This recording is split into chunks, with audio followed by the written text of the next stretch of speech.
Good evening, everyone. Welcome to the February 24th regular meeting of Council. I'd like to recognize that we are gathered on the traditional territory of the Snuneymuxw First Nation. Our clerk tonight will be Ms. Sheila Gurry. We have Councillor Gesselbrock attending electronically tonight. Tonight's regular meeting of Council is being held in accordance with the Community Charter and Council Procedure Bylaw 2018, number 7272. If during the meeting any member of the gallery has a question regarding an agenda item, please sign your name on the agenda item on the question period sign-up sheet on the double doors to my left, the table there. Please note that the Council Procedure Bylaw has been updated, so questions will only be taken on staff reports, consent items, or other business items. Before we start the meeting, I would like to take a few moments to remind those who are attending in person about the rules of decorum for all council and committee meetings. A meeting of council is intended to be a place where democracy can freely take place in a respectful and safe manner. The council chambers is a workplace, and there are considerations council and staff must make to ensure that a safe work environment exists in accordance with WorkSafe BC regulations. To support this, disrespectful conduct will not be tolerated, so we ask that there be no cheering, jeering, or other outbursts from the gallery at any time. And I will say quite candidly tonight, given the circumstances of some of the remarks I'll be making during the Mayor's report, if Council chooses to show its appreciation to a member of staff for literally several decades of dedicated service, that is an exception to that comment. This will ensure that anyone speaking, whether it be a delegation, member of Council, or staff, is not interrupted and can make their point freely without distraction or fear of ridicule. In instances where a speaker is being inappropriate or has exceeded their time limit, their microphone will be cut off. Similarly, if there are outbursts by any person in the gallery, they will be asked to stop, and if they do not comply, they may be asked to leave the chamber as permitted under Section 133 of the Community Charter. If necessary, Council may call a recess in order to reset the environment of the Council chambers. It is our belief that if everyone is respectful of these basic considerations, this meeting and future meetings will be more effective in furthering the business of the City of Nanaimo. The first item on the agenda is the introduction of late items. Ms. Gurry, please. Thank you, Your Worship, and good evening, Council. For late items tonight, we have Agenda Item 12H, Development Variance Permit Application Number DVP 471 for addresses 504, 508, 548, 552, 556, and 564 Pinnacle Place. The addition of a delegation from Brian Henning, Williamson and Associates. And Agenda Item 12K, Proposed Telecommunications Facility, 4600 Hammond Bay Road. We're adding a delegation from Barry Lysing, Lindley Valley Stevenson Point Neighborhood Association. And that's it, Your Worship. Thank you very much. Motion for adoption of the agenda is amended. Moved Councillor Thorpe, seconded Councillor Perino. All those in favour? Any opposed? None. Motion carries. Motion for adoption of the minutes is circulated. Moved Councillor Brown, seconded Councillor Perino. All those in favour? Any opposed? None. Motion carries. With respect to the Mayor's report, I do have a number of items tonight, so please bear with me. The first is to happily announce and confirm the contents of a press release we issued earlier this month celebrating our 2025 Culture Award recipients.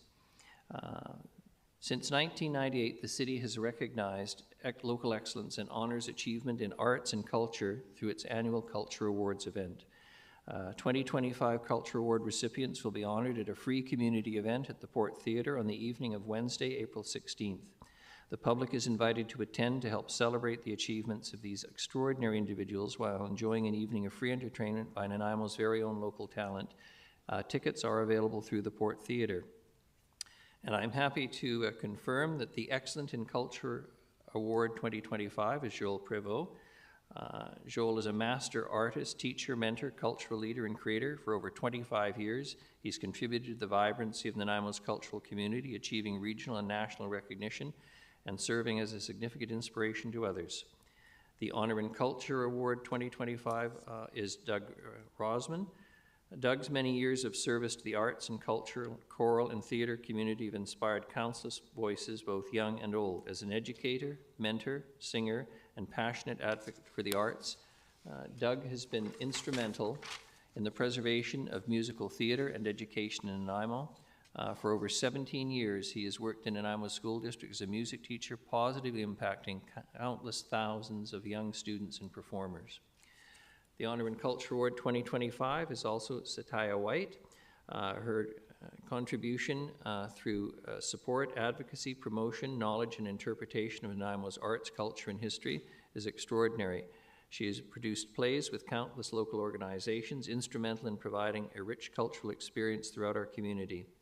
As a role model for many youth in the Indigenous community, she has been instrumental in the development and production of young playwrights and actors from a variety of Indigenous nations, and in writing and performing plays in Hulkaminam, she has helped broaden the scope of artistic work in Nanaimo, uplifting the voices of local Indigenous people. And finally, Honor and Heritage Award, Sophia Mayer. Sophia is recognized for her significant impact and support within Nanaimo's cultural community, as well as her dedication to relationship building, repatriation, and reconciliation. Her passion and dedication to the promotion and interpretation of Nanaimo's history, heritage are unquestionable. As the general manager of the Nanaimo Museum, she has fostered a cultural space that invites and supports diverse communities to share their histories and encourage opportunities for meaningful and healthy discourse of diverse divisive topics and historical injustices for both the public and museum staff. Congratulations to all of them. I think we all look forward to the ceremony in April. Next, PACE for Impact. Zero interest loans for clean energy upgrades are coming. The City of Nanaimo is introducing a new program to help eligible Nanaimo homeowners access funding for home energy saving retrofits such as electric heat pumps, solar energy, and building envelope upgrades. The Property Assessed Clean Energy PACE-style home energy retrofit financing program will offer interest-free loans up to $15,000. The program will be taking applications in the spring, and priority will be given based on climate impact, income and equity, energy savings, and the climate resiliency impact of the retrofit. Seniors, especially those living alone and of lower income, will be given priority consideration. Each homeowner's loan will be added to their property taxes and can be paid off over 10 years. The program will be open to Nanaimo homeowners with property taxes that are in good standing. And while there are criteria that must be met, eligible home types include single-family homes, a unit in a duplex, triplex, row house, or townhouse, where the unit has its own BC hydroelectric meter. Interested homeowners can apply by learning more on the city's website or emailing sustainability@nanaimo.ca with the subject line PACE program. And for more information, also read the council report introducing the home energy retrofit financing program. Given recent events, it's timely to remind everyone that the city has been assessing its infrastructure, reminding residents of earthquake safety. We suffered a 5.1 magnitude quake the other day, centered near Seashelt at approximately 1:26 on Friday, February the 21st. Out of an abundance of caution, the city deployed staff to conduct checks of critical infrastructure, examine recreation and/or civic facilities, water delivery lines, city-owned dams, bridges, and reservoirs. At this time, there is no damage to report and no disruption of infrastructure. An emergency alert from the province was deployed as the event took place. The city's Voyant Alert system will automatically generate an alert to subscribers for earthquakes above a magnitude of 6. Due to the size of today's event, or Friday's event, no alert was created.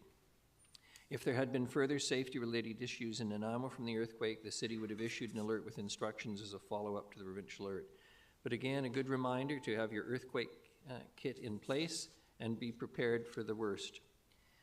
The city is renewing its parking bylaws. Residents can provide their input beginning March 1st. The City of Nanaimo is updating off-street parking regulations and management of public on-street parking through a parking review and bylaw update process. As part of the review, the city is engaging the community to understand parking challenges and help inform potential recommendations. Bylaw changes will better align with the goals and policies of our city plan, Nanaimo Reimagined, with off-street parking regulations. Traffic and highway regulation and crossing control bylaws are all being renewed. A draft set of changes will be developed between May and July of this year, with bylaw updates taking place between August and September 2025. Important is to have your input if you're concerned. I know that parking can awfully be a very contentious matter. And Councillor Hemmons is seeking Council's approval to attend and participate in the local government Legislative Conference in Richmond, March the 12th to the 14th. Councillor Hemmons, if you could, please. Thank you, Your Worship. The cost of this conference is just a little bit over council spending policy, I think about $56. So I was going to go anyways, and then I was invited to participate in a panel. And so the conference is actually paying for my travel and 1 day's registration. So I'm just seeking council's approval to attend the conference, which is, I think, I'm sorry, I don't have the email, $56 over our spending policy. Moved by Councillor Armstrong, seconded Councillor Eastmere. Any need for discussion? Not seeing any. All those in favor? Any opposed? Motion carries. Thank you. Appreciate you taking the time on a weekend to do this, Councillor Hemmons. Effective February 20th, after a long career with the RCMP, Superintendent Andrew Burton is retiring from the RCMP and taking on a new challenge to be the new warden for the Nanaimo Correctional Centre. Superintendent Burton served not only in Kamloops, but in Port Alberni, Smithers, Bella Coola, Kamloops, Merritt, Quesnel, and Regina during his 32-year career with the RCMP.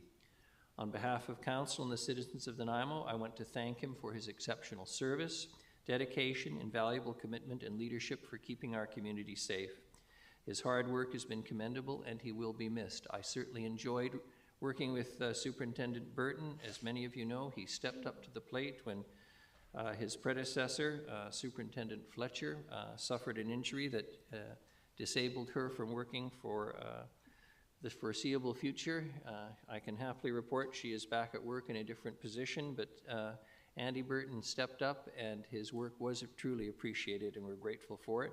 And I want to offer congratulations on behalf of Council to Superintendent Eric Rochette, who has been appointed his successor.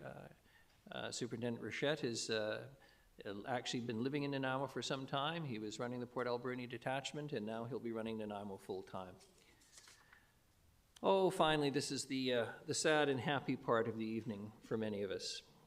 The person I'm going to talk about is smiling because I think he's happy, but I suspect his emotions are somewhat mixed.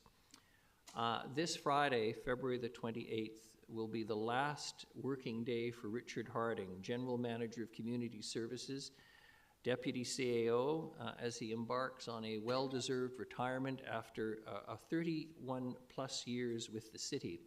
It's actually longer when you include the fact that he was a Summer Beach lifeguard 1980 and 81, when I can say this cheekily because after all, what's he going to do, quit on us?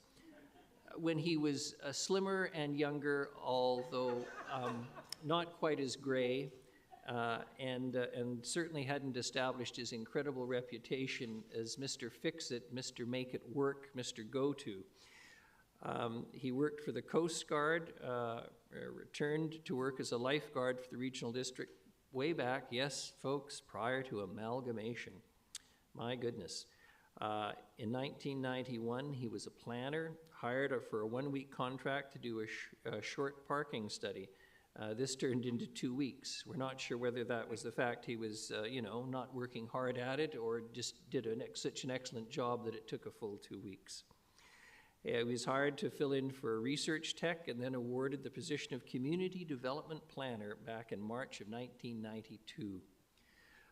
As a community planner from then until 1994, he worked on the Old City Neighborhood Plan, the first cycling strategy for the city, as a heritage planner, heritage walks, heritage days, staff for the Heritage Committee, the first reimagined Nanaimo process for the new official community plan. During all of these years, he's had all of these titles: Parks Development Planner, Manager of Parks Planning and Development, Senior Manager of Parks Planning and Facilities, Director of Parks, Recreation and Culture, Director of Parks, Recreation and Environment, General Manager of Parks, Recreation and Culture, Interim CAO, General Manager of Community Services and Deputy CAO. He was a VIU instructor, and he was a guest instructor for various universities in the United States. No booing here tonight. They are our neighbors.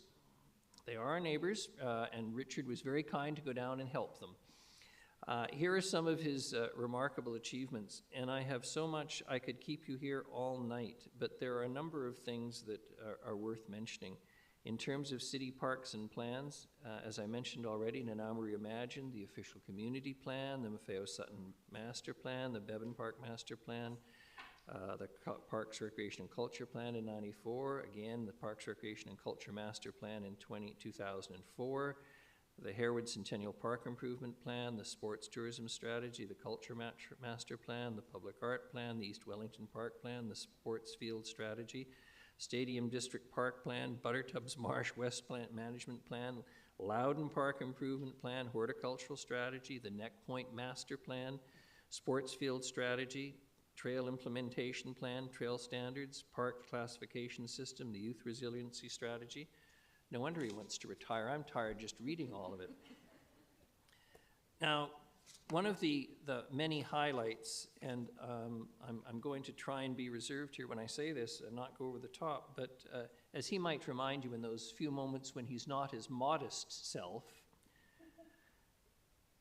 the ENN Trail, which so many of you love and walk on and enjoy, was the first of its kind in North America.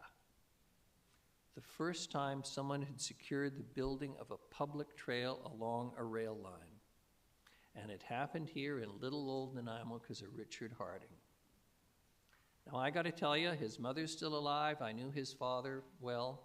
I can say with complete confidence, they did a heck of a job in raising little Richard. They formed in him what we always hope for our children, that they will be the best of us and indeed be better, that they will take seriously the fact that we are not just voters or taxpayers, we are citizens, and he has given a lifetime of work to public service. There are so many trails that I could mention. I could talk about that all night too, but let's just talk about the park system. Harewood Centennial Park. That master plan, the water park to replace the old swimming pool, the new playground and expansion of parkland, the new traffic access to park, the skateboard park, which for those of you who haven't paid attention or don't skateboard, is world class. The covered sports court, the 2 new lacrosse boxes, the crowning glory recently to the Georgia Greenway, which was added, the Skills Bike Park, the Public Art, were the 2 artificial turf fields, which enable literally thousands and thousands more hours of play by the various users in this community as a result of the creation of those fields. The Neck Point Park Master Plan. Many don't know the history. Neck Point was basically the price that was paid to purchase Piper's Lagoon when it was under threat for condo development, and I can say this with history because it was a controversy when I was doing first-year geography in 1971-72 at Malaspina. So Neck Point sort of was a bit of involved in a swap. I won't go into the details, but many years down the road, back in the 90s, everybody figured that Neck Point, which was going to face development, should be saved, and Richard was there. The Lindley Valley Park acquisition, Richard was there. Westwood Lake Park, how many of you have gone out and enjoyed recently the incredible improvements to that park? That's all happened under Richard. Bowen Park, improved trail systems, lighting, the side channel, the new tennis court surfacing, the Bevan Park improvements, the Long Lake Loudon Park improvements, Piper's Lagoon Park improvements, Departure Bay Kin Park, Deverell Square renamed from Halliburton Park, Playground, Water Park, and Public Art, which has been so popular. The Buttertubs Marsh acquisition of the Buttertubs West Land, the Miners Cottage, the partnering to make a portion of the Trans-Canada Trail, the Colliery Dam Park, the expansion of parkland through the acquisition of national defense lands, improved trails, improved fishing area, the addition of public art, picnic shelters, the dog off-leash park. And let's get down to waterfront Maffeo and the Maffeo Sutton Park. The improvement plan, the accessible playground in Nanaimo's First, which again, I want to remind everyone if you're paying attention, is not just a significant improvement. It is again a world-class, up-to-date, accessible facility for everyone of every ability. The public art that's included, the Rotary Garden down there, identifying trails. Let's talk about the stadium district acquisition, the planning and development. Sports tourism is big business. It's a great employer. It attracts thousands of people every year to our community. Putting that whole district together didn't happen overnight. And yes, many hands have played in this, but you have to give credit to people who show leadership, and Richard has been there. Whether it's the NDSS artificial turf, the Rotary Bowl from School District 68 and amenity improvements, the Sir Oxman Stadium, adding major upgrades costing over $3 million to get it to its current state, getting the Night Owls to the city. We have a baseball team, everybody, in case you hadn't noticed. Again, something that allows us to attract the BC Seniors games here and other games. The Chase River enhancement of the park to protect the environment and habitat. Divers Lake, new trails, May Richards Bennett Park, addition of the off-leash area, which was very popular, I must know, because God knows enough of you wrote to Mayor and Council about it. And I see Charlotte Davis nodding her head appropriately, being the recipient of many of those emails. The Beaufort Park Trail enhancements, the Oliver Woods Community Center and Park area. It was originally going to be a high school and a rec center partnership. The playground, the outdoor fitness equipment, the partnership with the RCMP in that building, the Brecken boat ramp. Are you getting the picture, folks? I am. I have 4 more pages. Now, I'm not saying this man could have written his own book of Genesis, but in terms of creativity, you'd be hard-pressed. And finally, I want to finish on something that I'd love to tease about, and that's around culture. One of my predecessors, and I've said this dozens of times, once said that when it came to culture versus corn, Nanaimo would take corn over culture any time. Well, things have changed, and part of that is Richard's leadership.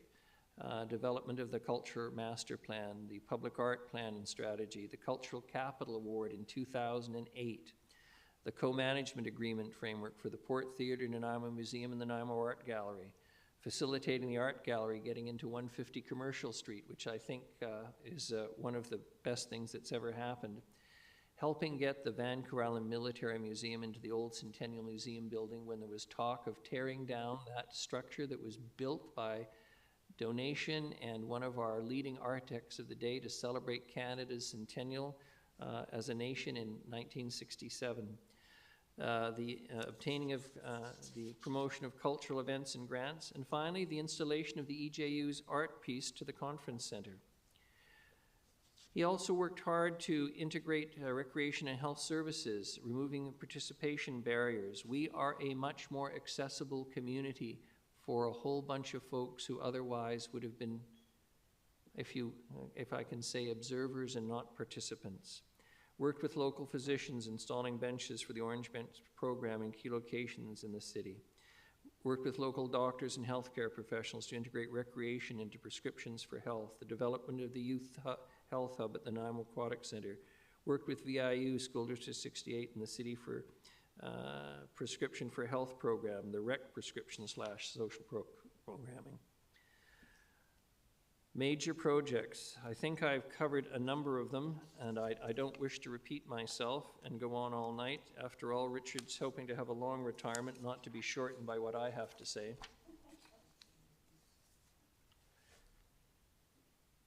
Throughout his years, he has brought his leadership, his humor, his kindness, his expertise to the city. It's a pretty wonderful thing to be able to receive these kind of accolades. He's incredibly modest, and I've always said modesty is a highly overrated quality, but that modesty has enabled him to lead his team, to be an inspiration to those who worked with him, to secure our affection and our respect. We are truly going to miss our Richard Harding. His unwavering support for this community and everything that he has undertaken for it has left quite a legacy. So, Richard, if I may, I'm going to ask you to stand so everyone who happens to be here who doesn't know who you are will know who you are, You have a little bit of a fan base over here on my left. I notice most of them have sat on the left side of the room tonight. There's maybe a few more scattered around the room. And as I said earlier, I get to set the rules when it comes to ovations. Richard Harding, thank you.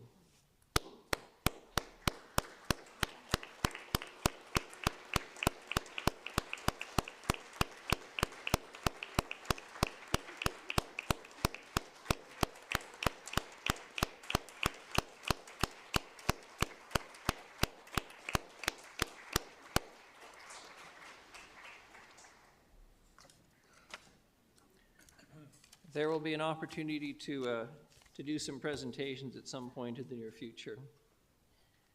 Meanwhile, we're going to make him suffer the last meeting. Rise and report. We have a number of items in tonight, Ms. Gurry, I see. I don't have to read them all out. No, Your Worship, they're noted in the agenda and available for the public. It's rising and reporting on some committee appointments of councillors and members at large. Thank you very much. We have no presentations. We have committee minutes are simply for receipt. We have a number of consent items for adoption. Is there anything that anyone wants taken out? Councillor Eastmere? Did you?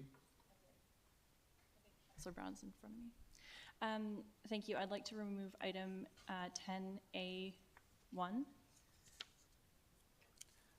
The Commercial Street Design Project? Thank you. All right. I'd ask for motion of adoption of the consent items with that exception.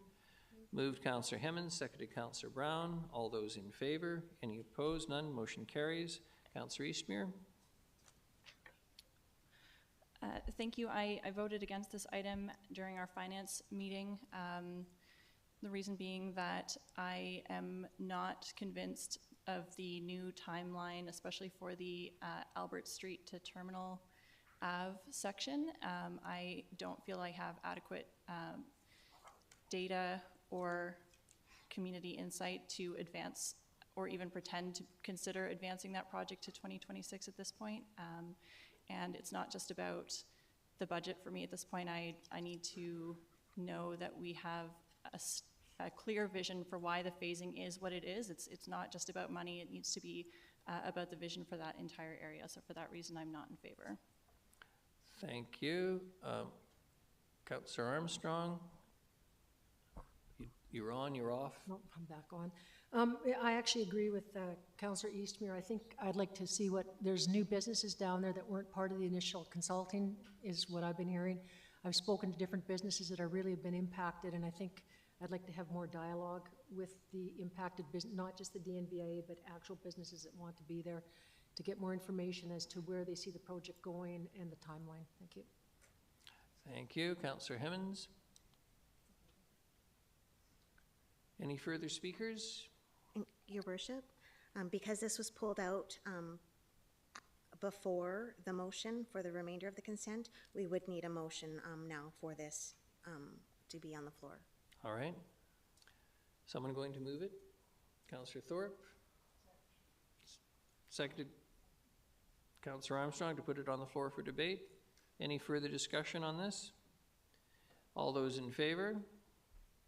Councillors Hemmens, Mayor Krogh, Councillor Thorpe, Councillor Perino, Councillor Manley, and those opposed, Councillor Armstrong, Councillor Eastmere, Councillor Gesselbrock, Councillor Brown. Motion carries. Thank you very much. We have no delegations unrelated to agenda items. And the first of the reports is options for amendments to Council's procedure bylaw on respectful spaces bylaw. Ms. Gurry, please. Yes, thank you, Your Worship. Before I turn this report over to Ms. Robertson, I just wanted to say a couple things. It was brought to my attention this morning that there's been quite a bit of online chatter about Ms. Robertson, as she was the author of this report. And I just wanted to make it clear to those listening or in attendance this evening that Ms. Robertson authors these reports and does this work, and she does do exceptional work updating and amending these bylaws as part of our bylaw renewal project upon the direction of myself, who is the corporate officer for the City of Nanaimo, and senior management, including Mr. Lindsay, our CAO. So it's upon our direction and the direction of council looking to further these matters, and/or sometimes there's legislation updates or matters of governance that require updates to the council procedure bylaw, which is the bylaw that governs these meetings, that require work to be done on these bylaws. So I just want it to be clear that this isn't her own accord. Her being blamed or called out or called names for doing remarkable work under my direction. I just want to know that everyone to know that's here, that's listening, that it's not on her. She's just doing her job. So thank you, Your Worship. I'll turn it over to Ms. Robertson now. Thank you very much, Ms. Gurry, and I just want to say I think council very much appreciates what you had to say, and we very much appreciate the work of Ms. Robertson. Ms. Robertson, please. Thank you, Your Worship. Some of these topics are a little tougher than others. In terms of, conduct generally, as highlighted in previous reports, conduct provisions for council were adopted in May 2022 through council's Code of Conduct bylaw. Staff is governed under a Code of Conduct administration policy, and that's actually been in place for over 20 years now. It's had some updates, but it's been in place for some time. Conduct by members of the public is fairly recent and is primarily governed through the Respectful Spaces bylaw, and that was adopted in July of 2024. And while the Respectful Spaces bylaw does cover public conduct in municipal facilities, there are additional limits imposed under the Canadian Charter of Rights and Freedoms when it comes to conduct in council and committee meetings. Therefore, clarity was needed as to what constitutes inappropriate behavior in those meetings, particularly when it comes to electronic recording devices and offensive signage, given some of the recent incidents in past council meetings. The employer is also responsible for ensuring a safe work environment for staff that is free of intimidation and harassment in all facilities, and that includes during council meetings. There are also privacy implications associated with individuals recording or taking photos of council staff and members of the public without approval and republishing those images elsewhere without consent. With this in mind, staff provided council with legal advice on these matters, and based on those discussions, staff has brought forward some amendments to council's procedure bylaw, as put forward by the city solicitor, that would address this by defining what inappropriate behavior is during council and committee meetings, prohibiting the use of the electronic devices, and unless authorized by the chair, and parameters around signage in meetings. And these provisions are based on what other levels of government do, including the courts, and they already have this implemented as policy. And it's intended to assist the chair in ensuring the proper functioning of the meetings and in providing a safe environment for all who attend. Other options being brought forward for council's consideration relate to the delegations for items that are on the agenda and those that are unrelated. Council also wanted staff to review how other like-sized municipalities address delegations and to bring back options for consideration that may assist in streamlining that process. And then the others are housekeeping in nature. So the details of each of the amendments are outlined in the staff report, but I thought it would be beneficial to just go over them individually and provide a little bit of explanation to them. And then once I've gone over those proposed amendments, there will be some options for council to choose from, and then council could consider giving first readings to the bylaw. So to start, the first amendments are in the definition section, and they include definitions for electronic devices, inappropriate behavior, prohibited display of signage, and prohibited use of an electronic device. And as noted, many institutions have already considered the topic of electronic devices, and other levels of government and courts already have their policies. They're actually much stricter, whereby electronic devices are even prohibited from being even entered into the room. They must be checked in advance.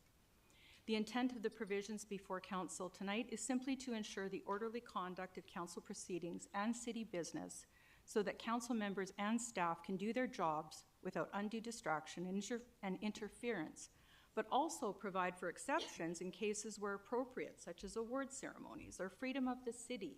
There is provision for the chair to make those exceptions. Because the city's meetings are televised and recorded, prohibiting electronic devices would not cause undue hardship. Members of the public and the media already have the ability to attend and watch the proceedings live, or they can watch them elsewhere live streamed, or can access the recordings after the fact. And again, there's provisions for the chair to provide exemptions. There's also the official records available on the city website, which include the agenda and the minutes. So there's plenty of access to everyone without the need for an individual to make their own private recording. The city must also be mindful of the privacy legislation and ensuring that one's privacy rights are not violated, as the courts have determined that a person has rights over their own image. There is a difference as it relates to recordings and how they are used. For example, when the council meetings are recorded, council and staff have consented to have their image posted on the city's website for that purpose. I know how my image is being used when presenting this report. It is different if someone is taking their own recording of me, zooming in, then posting it to a different social media site. In that case, I have not consented to my image being used in that way, and therefore it's a violation of my privacy rights. This goes for council staff and members of the public attending the council meeting. Having said that, as noted, there is some flexibility through the prohibited use of an electronic device where by permission from the chair, one can take a photo or something. For example, family members or the media may want to take a photo or record like we just did this evening with Mr. Harding.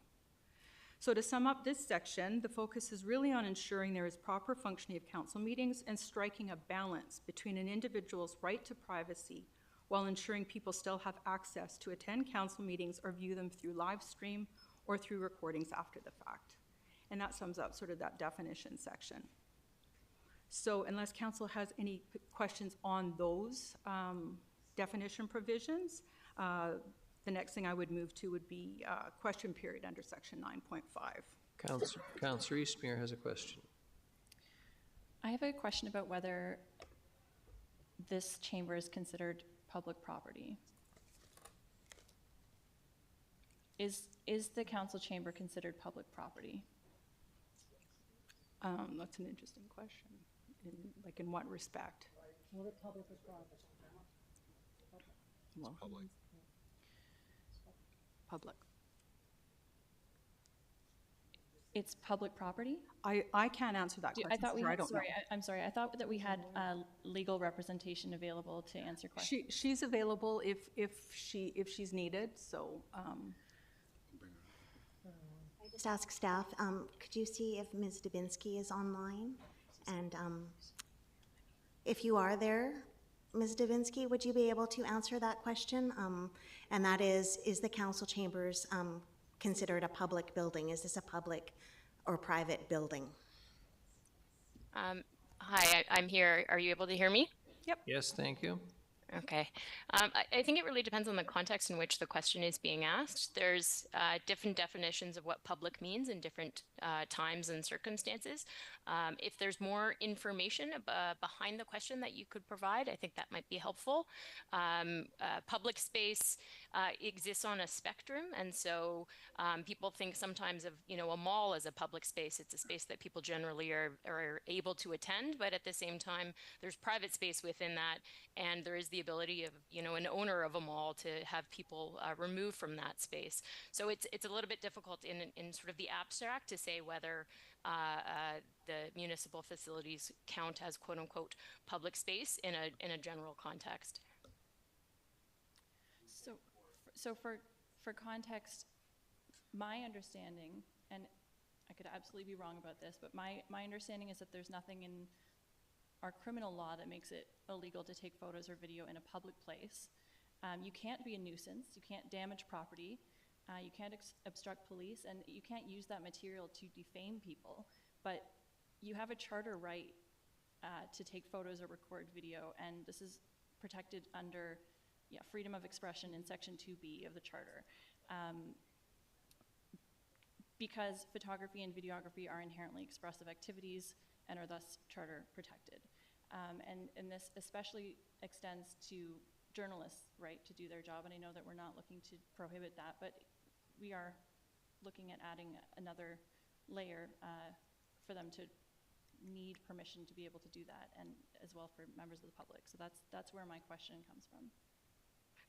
So in response to that specific issue of the balancing of public's right to express themselves by taking photos and to do things like have artistic expression. And the balance of that with privacy interest on the other side of the equation.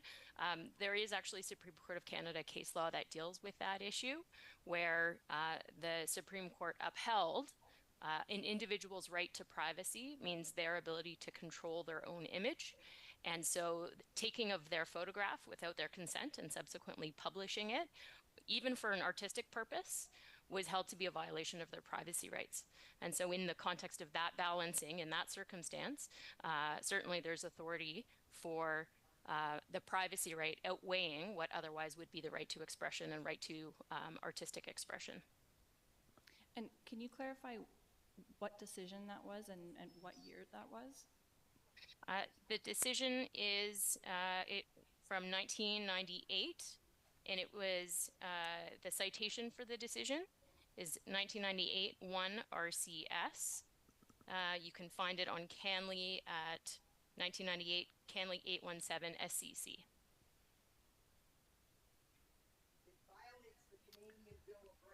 Ma'am, this is a council meeting. This is not a circus. Please be quiet.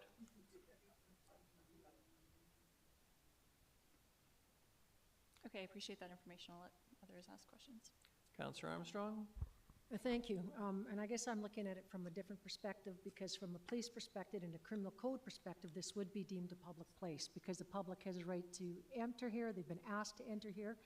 So I'm very, very much struggling with this, as well as I agree with Councillor Eastmere. I believe this is a breach of Section 2B of the Charter of Rights. And maybe it comes from my previous job as a police officer, where I'm all over the place with cameras in my face and posted all over, and maybe because that's expected to go with the job, I don't know. But I think there's a big difference between having this camera in this open space versus if it was in the room behind me, which is a private room solely for council and staff. This, to me, is a room where the public has been invited to and to listen and to watch. And I really struggle with the fact that, yes, we've got cameras. Councillor Armstrong, is there a question in there? Yeah, no, I'm trying to get her to say, is this a public place or not? Because it should be a pretty simple, straightforward answer. This is either a public place or a private place. I think Councillor Armstrong, Ms. Dubinsky, mentioned that earlier in describing it as a spectrum, and it is. Ms. Dubinsky, anything to respond to Councillor Armstrong? Simply that, from my perspective, it's not a matter of classifying a space as a public space or a private space. It's a matter of what does the law allow in a given location and context. And there is legal authority for saying that even in a public space, so that the case that I was referring to, there was a person sitting outside on public steps, so in view of anyone who would be walking past. And even in that circumstance, that individual was considered to have the right to control her own image and the use of her own image, and her privacy right to her image outweighed and superseded the right of another person to take a photograph of her and do with it as they wished. There's a new case law. Sorry. Any further question? Thank you. Any Your further Worship. questions on this section? Your Worship, I just wanted to add just a little bit to kind of summarize what Ms. Robertson was saying, and I think what Ms. Dubinsky was saying, is that not looking at this as a public place context, it's what's allowable and what's not allowable and the exceptions that apply, and having the tool available to prohibit it, because these meetings are already publicized, videotaped, online, available, etc. So what are the recordings for? The exceptions that you would allow for children receiving awards, etc., those types of things. What are the recordings for that we would be looking to have the ability to have parameters around outlined in our bylaw? Would they be because we're getting recorded or having our photographs used for intimidation purposes, etc.? Right now, we don't have parameters around that or the ability to stop that. This is looking for those abilities should we need them. Thank you very much. Councillor Eastmere, your question? So through you, could we not do that in a way where it's contingent on whether they're obstructing the business of council or acting in a way that is intimidating staff or council members or fellow members of the public, without having a blanket ban on using electronic devices in this public space? I can speak from a personal perspective, perhaps. I mean, I have no idea what somebody is doing when they're zooming in on a conversation I might be having. I have experienced it where I've been talking about a legal matter where the video was zoomed right in to try and capture the conversation that was private between a staff member and myself. So, and then trying to get being posted onto another social media site. So it's difficult, I think, to enforce and to police what somebody might be doing here or there. I think we already provide the ability to live stream or people to look at the recordings later on. But it's up to council. Thank you. And that said, is there a way when we are voting on this to separate out the piece about electronic devices from the piece about the signage? I think now would be the appropriate time if that's something that you That want would to really do. be my preference at this time, to move that we, is it take them seriatim or? Well, what you could do is that just a second and I'll grab the section, is you could pass a motion, or not pass a motion, but you can put a motion on the floor to, that the definition of electronic device and prohibited use of an electronic device and section 16.5B, proposed use of electronic device, be removed from bylaw 7272.05. That would be the motion. That, I would like to put that motion on the floor and, yes, and we could consider it as a separate motion if there is desire to do so, but that would be my. Yeah, now would be the time to put forward that motion if that's what you'd like. Ms. Gurry? I was just going to say, it would be now, and if there's a seconder, you could speak to it and vote on it now. It's been moved by Councillor Eastmere, seconded by Councillor Armstrong. Do you wish to speak to it? No, I think I've said enough. Anyone else? All those in favor? Councillor Eastmere? And those opposed? No, I'm in favor. Well, you didn't raise your hand, Councillor Armstrong.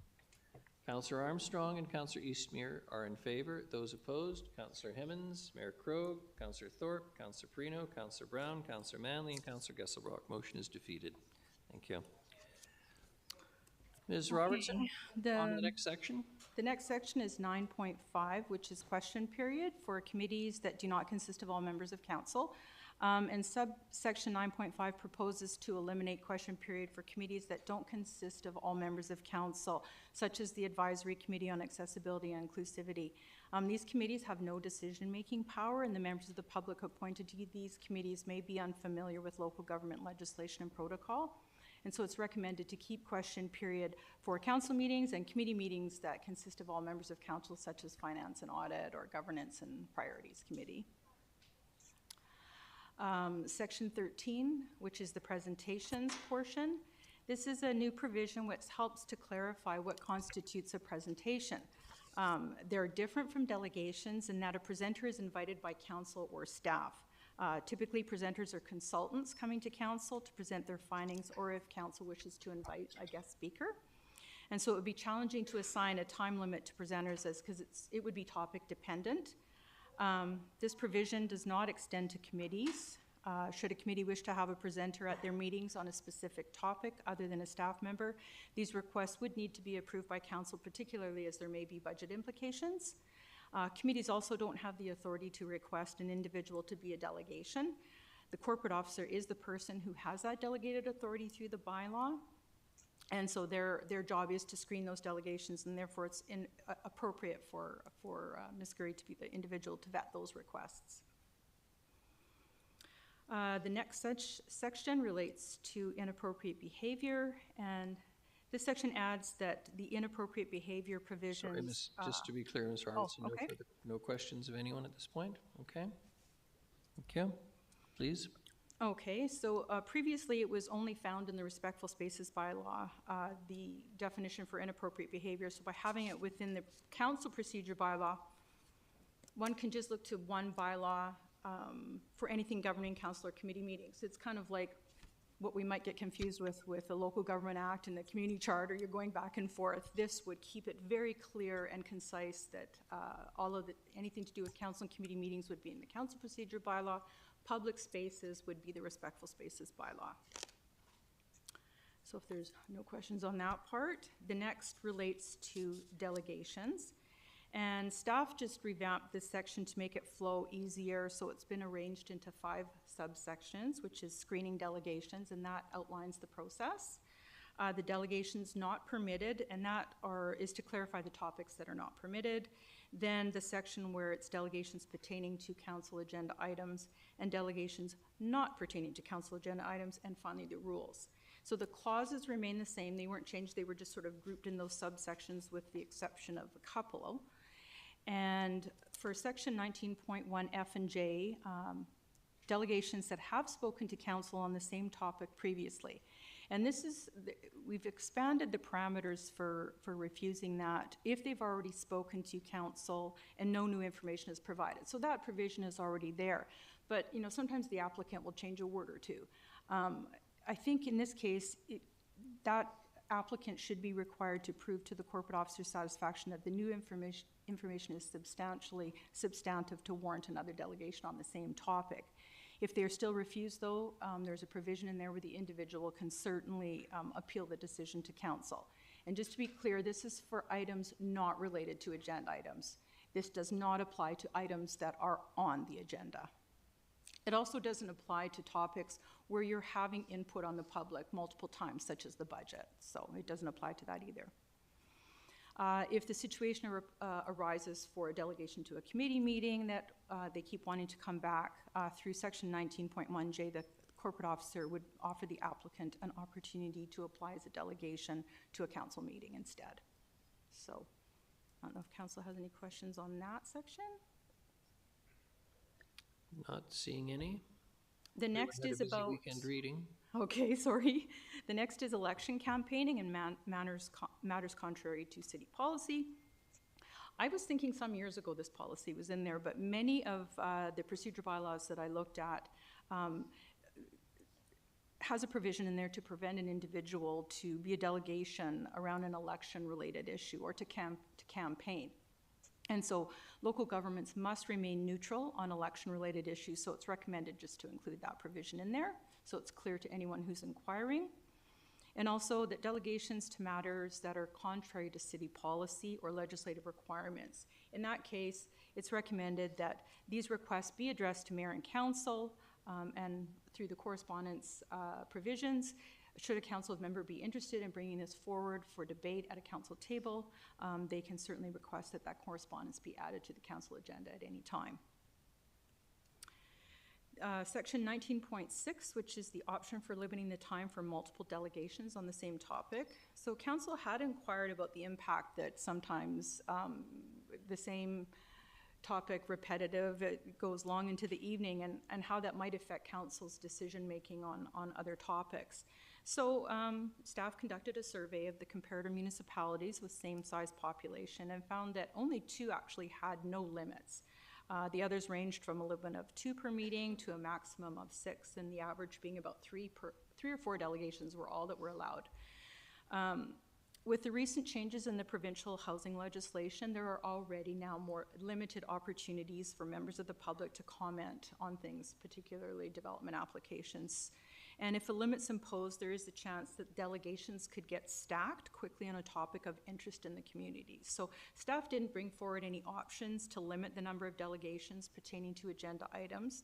But what we did provide is an opportunity whereby a majority vote of council members present to limit the delegations to 3 minutes in cases where there are multiple delegations on the same topic that are reinforcing the same thing.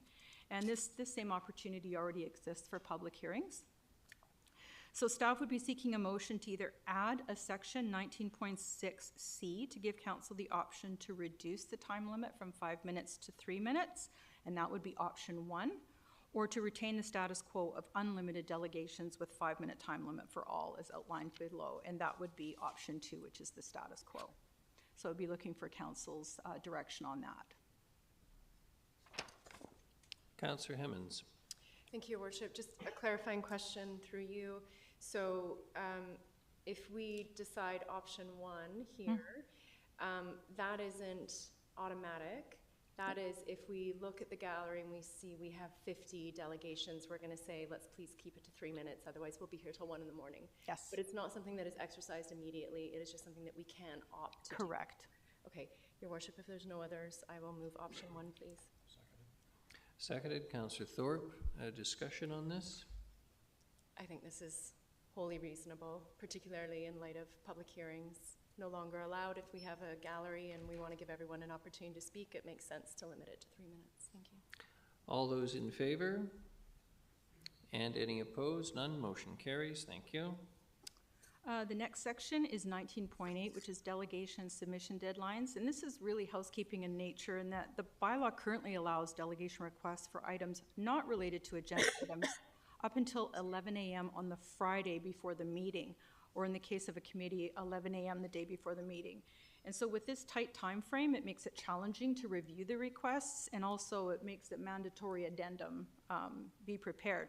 So staff are recommending that applications for delegations not related to agenda items be submitted a week prior to the applicable meeting date. And then that way they can also be included on the agenda, and council has awareness of the delegations that are coming. So that's housekeeping in nature, unless council has any concerns with changing that time. Okay. Section 1910 through 1913, which is a delegation maximum for matters not related to agenda items. So again, council was looking for some options. Currently, the bylaw has 4 delegations allowed that are not related to agenda, and that's with 5 minutes each. And this is in addition to the unlimited delegations for matters related to the agenda. So there are 3 options for council's consideration. The first option still provides for 4 delegations to speak to matters unrelated to the agenda. However, this again would be, the delegations would be given 3 minutes to speak. And through this option, you would still retain the maximum number of 4, but it would shave 8 minutes of speaking time from the meeting. And option 2 would reduce the number of delegations not related to agenda items from 4 to 2. Each speaker would still be given 5 minutes each, and that would shave off 10 minutes of speaking time. This option would involve a little bit more staff time to administer, as we'd be unable to confirm the delegations until after the deadline, because we'd be looking to give priority to people who hadn't spoken to council previously. And then option 3 is the status quo, where there'd be no changes to the bylaw. So staff would be seeking direction on that as well. Councillor Hemmons? Thank you. Through you to staff, how often do we meet the 4 threshold? Like, how often are we turning delegations away because we have 4 on the agenda already? Ms. Gurry? I feel like never. Not very often. No. No. I'm not going to move anything. Happy to hear from others. But at this point, I mean, we're debating shaving 8 minutes off, shaving 10 minutes off. I think I'm okay to leave it as is. I think I can hear from delegations for 5 minutes. I recall the gentleman who dressed up in costume and talked to us about chemtrails. If he wants 5 minutes of my time, I'll give it to him. I don't think we need to restrict this. Thank you. Thank you. For what it's worth, I'm with Councillor Hemmons on this, but we've got Councillors Manley, Perino, and Eastmere in order, please. Yeah, I'm happy with option 3, just to remain with the status quo. I think it provides an opportunity for citizens to come and talk about. There's lots of important things that are happening in the community that aren't necessarily on the agenda, and despite some of the tomfoolery we've had at the council meetings, I think that for the most part we've had some very intelligent delegations bringing important information to council. So I'm happy to stick with the status quo. Thank you. Councillor Perino? Your Worship, do we need to put that motion on the floor, the option number 3? Please. Councillor Hemmons hasn't. I'll if you'd I'll like second to. it. Yes, or yes, I'll put it on. Seconded. Yes. Don't want any Councillor changes. Eastmere? Yeah, what's happening now is good. Keep it as it is. Thank you. And Councillor Thorpe. Thanks, Your Worship. Well, I can live with the status quo, but my personal preference is option 1. Still allows for 4 delegations, and they just have 3 minutes, which I think should be ample for them to make their point. Thank you very much. I'm going to support it, even though I think Councillor Thorpe makes a very good point. After all, I think we're supposed to limit ourselves to 3 minutes, for heaven's sakes, as councillors when it comes to debate. So, however, we're supposed to conduct ourselves accordingly amongst one another, so I think allowing 5 minutes for delegations is reasonable. So the option is that council retain a motion that council retain the status quo of allowing 4 delegations pertaining to items not listed on a council agenda with a 5-minute time limit. All those in favor? And any opposed? None? Yes. Motion. Yes, sorry, Councillor Thorpe opposed. Motion carries. Thank you. Okay, the next couple are just housekeeping provisions. Now that council has passed some of the definitions, it's just including that provision within the question period in decorum with the inclusion of the inappropriate behavior. And section 50.4, which are the delegations rules as they apply to committees. Again, this is just a housekeeping provision. Section 53.1, consideration of motions. So at times there can be confusion between a motion to refer, table, or postpone. So staff thought it would be helpful to just list the definitions to help provide clarity for council, committee members, and staff. And so they mimic Robert's Rules of Orders. It's just a little helpful cheat sheet within the bylaw. Withdrawal of motions. The section as it currently reads conflicts with how Robert's Rules of Order works. And so once a motion has been moved and seconded and the motion is on the floor and it's now being debated, it is now deemed to be in the possession of council instead of just those 2 individuals. So it could be challenging if a council member objects to the motion being withdrawn, particularly if the debate has already occurred, even if the mover and seconder agree to withdraw it. So best practice is to have the motion withdrawn only with the consent of all council members present, and then if supported by all, then the motion can be withdrawn at that point. And if not, then it's just a question of simply voting the motion, even if it's to defeat it. And we're almost there. If I could flip my page over. Councillor Thorpe? Thanks, Your Worship. Yeah, I do have a question regarding this. Thank you, Ms. Robertson.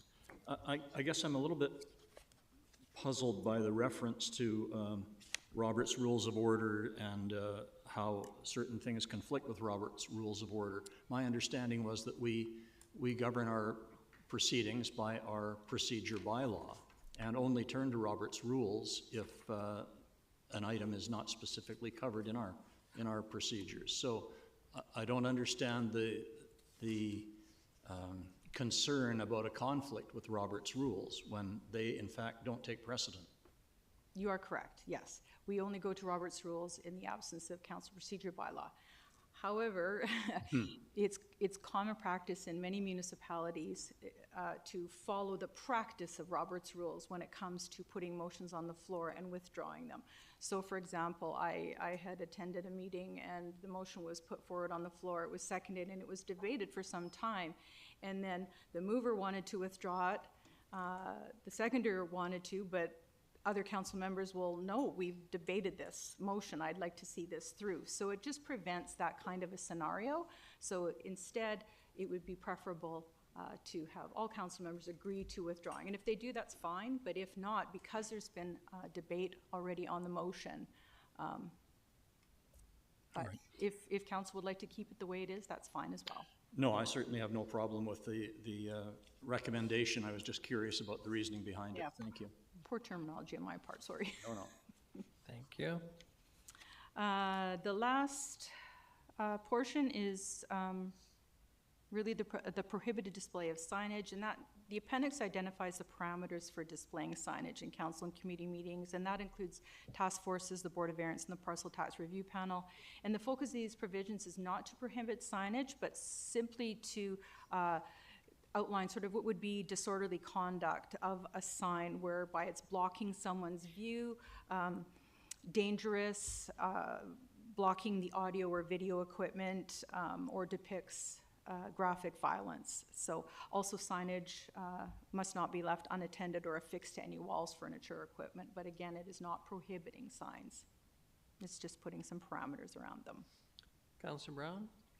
Thank you, Your Worship. Through you. The inclusion of Board of Variance here, and then it triggered me to go in the bylaw. just actually raised a general question for me in the sense of how the procedure bylaw in general relates to the Board of Variance, because the Board of Variance bylaw section 9.1 says, subject to the provisions of this bylaw, the board shall determine its own procedure. And I just didn't know what was the limits of that? What of the procedure bylaw applies to the Board of Variance and what doesn't? That is one bylaw that is in need of some serious work Okay. to it. And that's one of the next ones on the list, because there's a lot of holes in that bylaw, if you will. This is just trying to make an across-the-board provision for signage so that there isn't, you go to one door for a meeting and this is the rules for this one, and then you go to a door for another one and this is the rules for that. There are certainly specific rules for Board of Variance that have nothing to do with the council meeting, but when it comes to things like, having signage in there, it would be nice to have the rules apply to all. Okay, so a little cleanup needed at a later date. Yes, Okay, absolutely. thank you. Yeah. And that's it. Council can now consider giving first three readings to the proposed amendment, council procedure bylaw amendment as outlined in the report. Councillor Hemmons.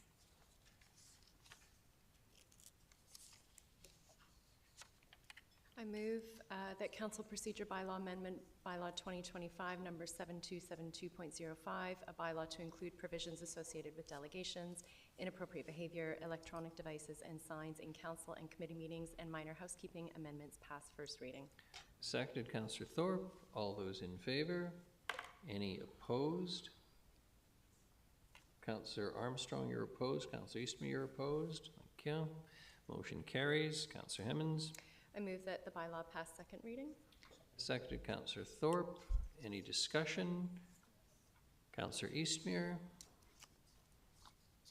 Thank you. Generally, I'm in favor of these changes, but I personally feel that I can't support it because of the inclusion of the piece around the use of electronic devices and the allowing them without explicit permission from the chair. I think that from my understanding of the Charter of Rights and Freedoms, people have a charter-protected right to photography and videography and recording of sound in a public space. And as we heard from our legal advice tonight, this is considered a public space. So I don't believe that we have a legal standing to be able to prevent that. So for that reason, I cannot support this. Thank you. Councillor Manley. Thank you. I am going to support this. I would note that the House of Commons is a public space. The legislatures of the provinces are public spaces. Courthouses are public spaces, and all of those spaces prohibit the use of electronic recording devices unless authorized. And so that is completely within the constitutional right of those bodies to prohibit the use of electronic recording devices in those spaces, and we are completely within our right to do that here. And it's unfortunate that people have taken their constitutional rights and abused them in ways that are kind of abhorrent. And I would say that that's unfortunate. As a documentary filmmaker, I think that there is value to be able to record things and to be able to use them in other forms. The video in here isn't great. It's not broadcast quality. I wouldn't be downloading it to use in a production, but at the same time it is there and it's useful, and it does record the meeting as it stands and in a way that is respectful to the people in the room. So I'm quite prepared to support this. Thank you. Thank you. Councillor Armstrong. Thank you. I'm voting against it for the same reasons as Councillor Eastmere, and I did find the new decision, which was a 2023, which is Jarvis. And when the courts had said basically that when there's already surveillance present in a room, which we have now, there is no expectation of privacy, and the only way that would be determined elsewhere is if it was to be used for a criminal offense such as voyeurism. So I too agree with Councillor Eastmere. I think we're on shaky ground. Thank you. Thank you. Councillor Thorpe. Thank you, Your Worship. Through you, I absolutely have no trouble supporting these amendment bylaws. I think that what we're proposing is eminently reasonable and fair.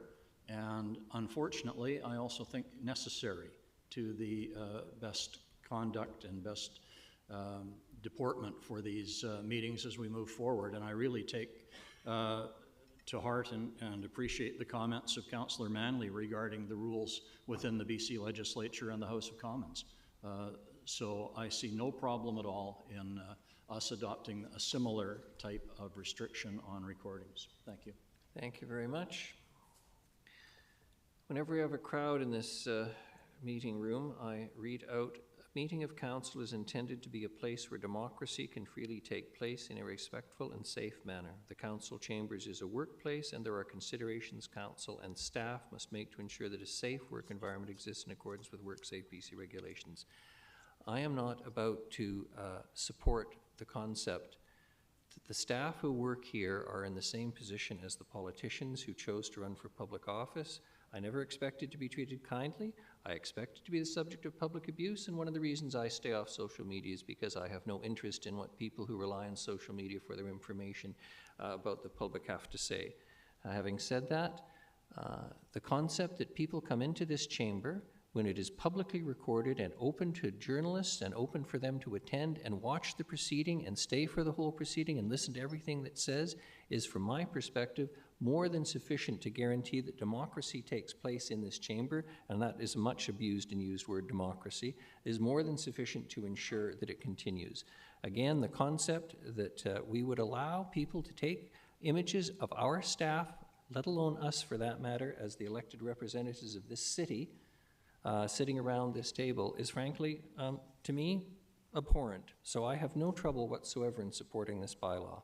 All those in favor: Councillor Hemmens, Mayor Krogh, Councillor Thorpe, Councillor Perino, Councillor Brown, Councillor Manley, and Councillor Gesselbrock, and those opposed: Councillors Armstrong, Councillor Eastmere. The bylaw passes second reading. Councillor Hemmens.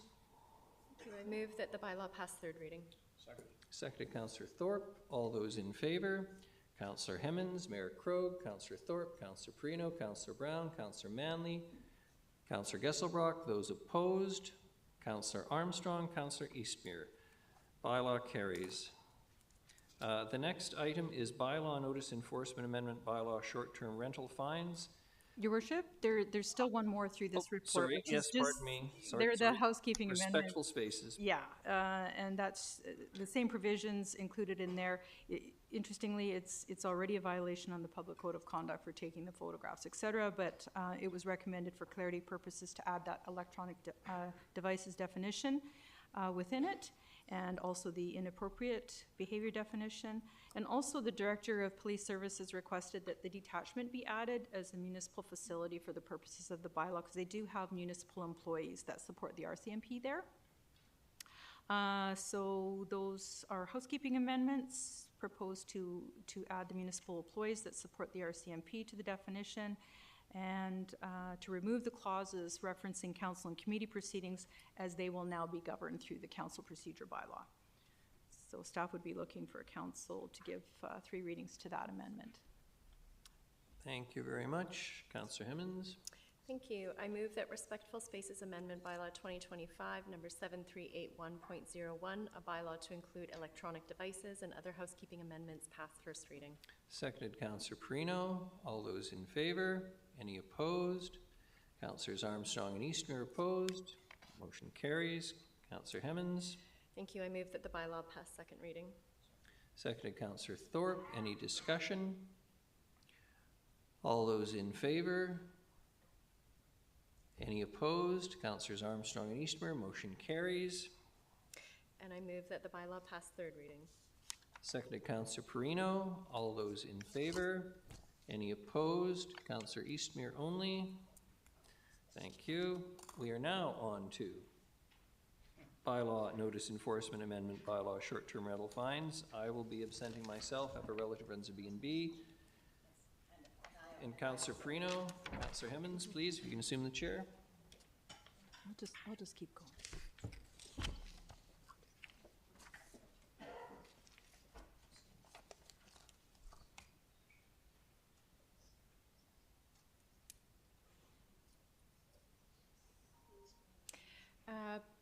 Regarding bylaw notice enforcement amendment bylaw 2025, could I have a staff introduction, please? I'm just going to turn it over to Ms. Robertson again.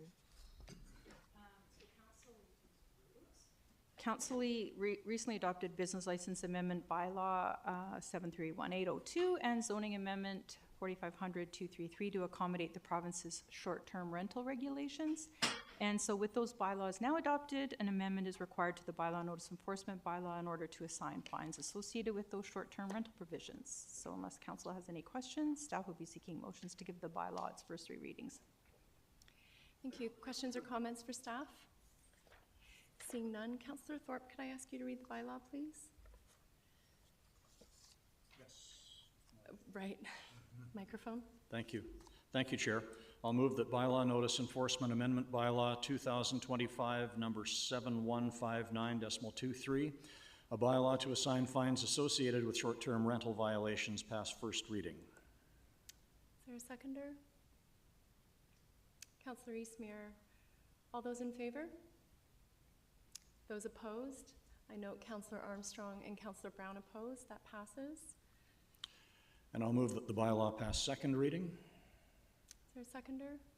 Councillor Armstrong, any discussion? Seeing none, all those in favor? I see Councillor Eastmere, Councillor Hemmons, and Councillor Thorpe. Those opposed? Oh, pardon me. Those opposed? I note Councillor Armstrong and Councillor Brown opposed. Thank you. And I'll move that the bylaw pass third reading. Thank you. All those in favor? Seconder. Oh, thank you. Seconded by Councillor Armstrong. Thank you. All those in favor? And those opposed? Councillor Armstrong is opposed. Thank you.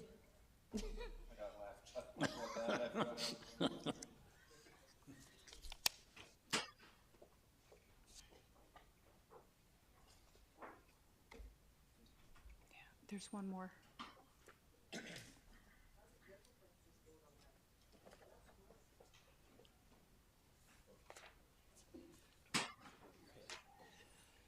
Yeah, officers. Yeah. All right, we are on to item C, delegation of authority bylaw amendment, housekeeping amendments. Ms. Gurry, please. And I'm just going to turn this over to Ms. Robertson again, too.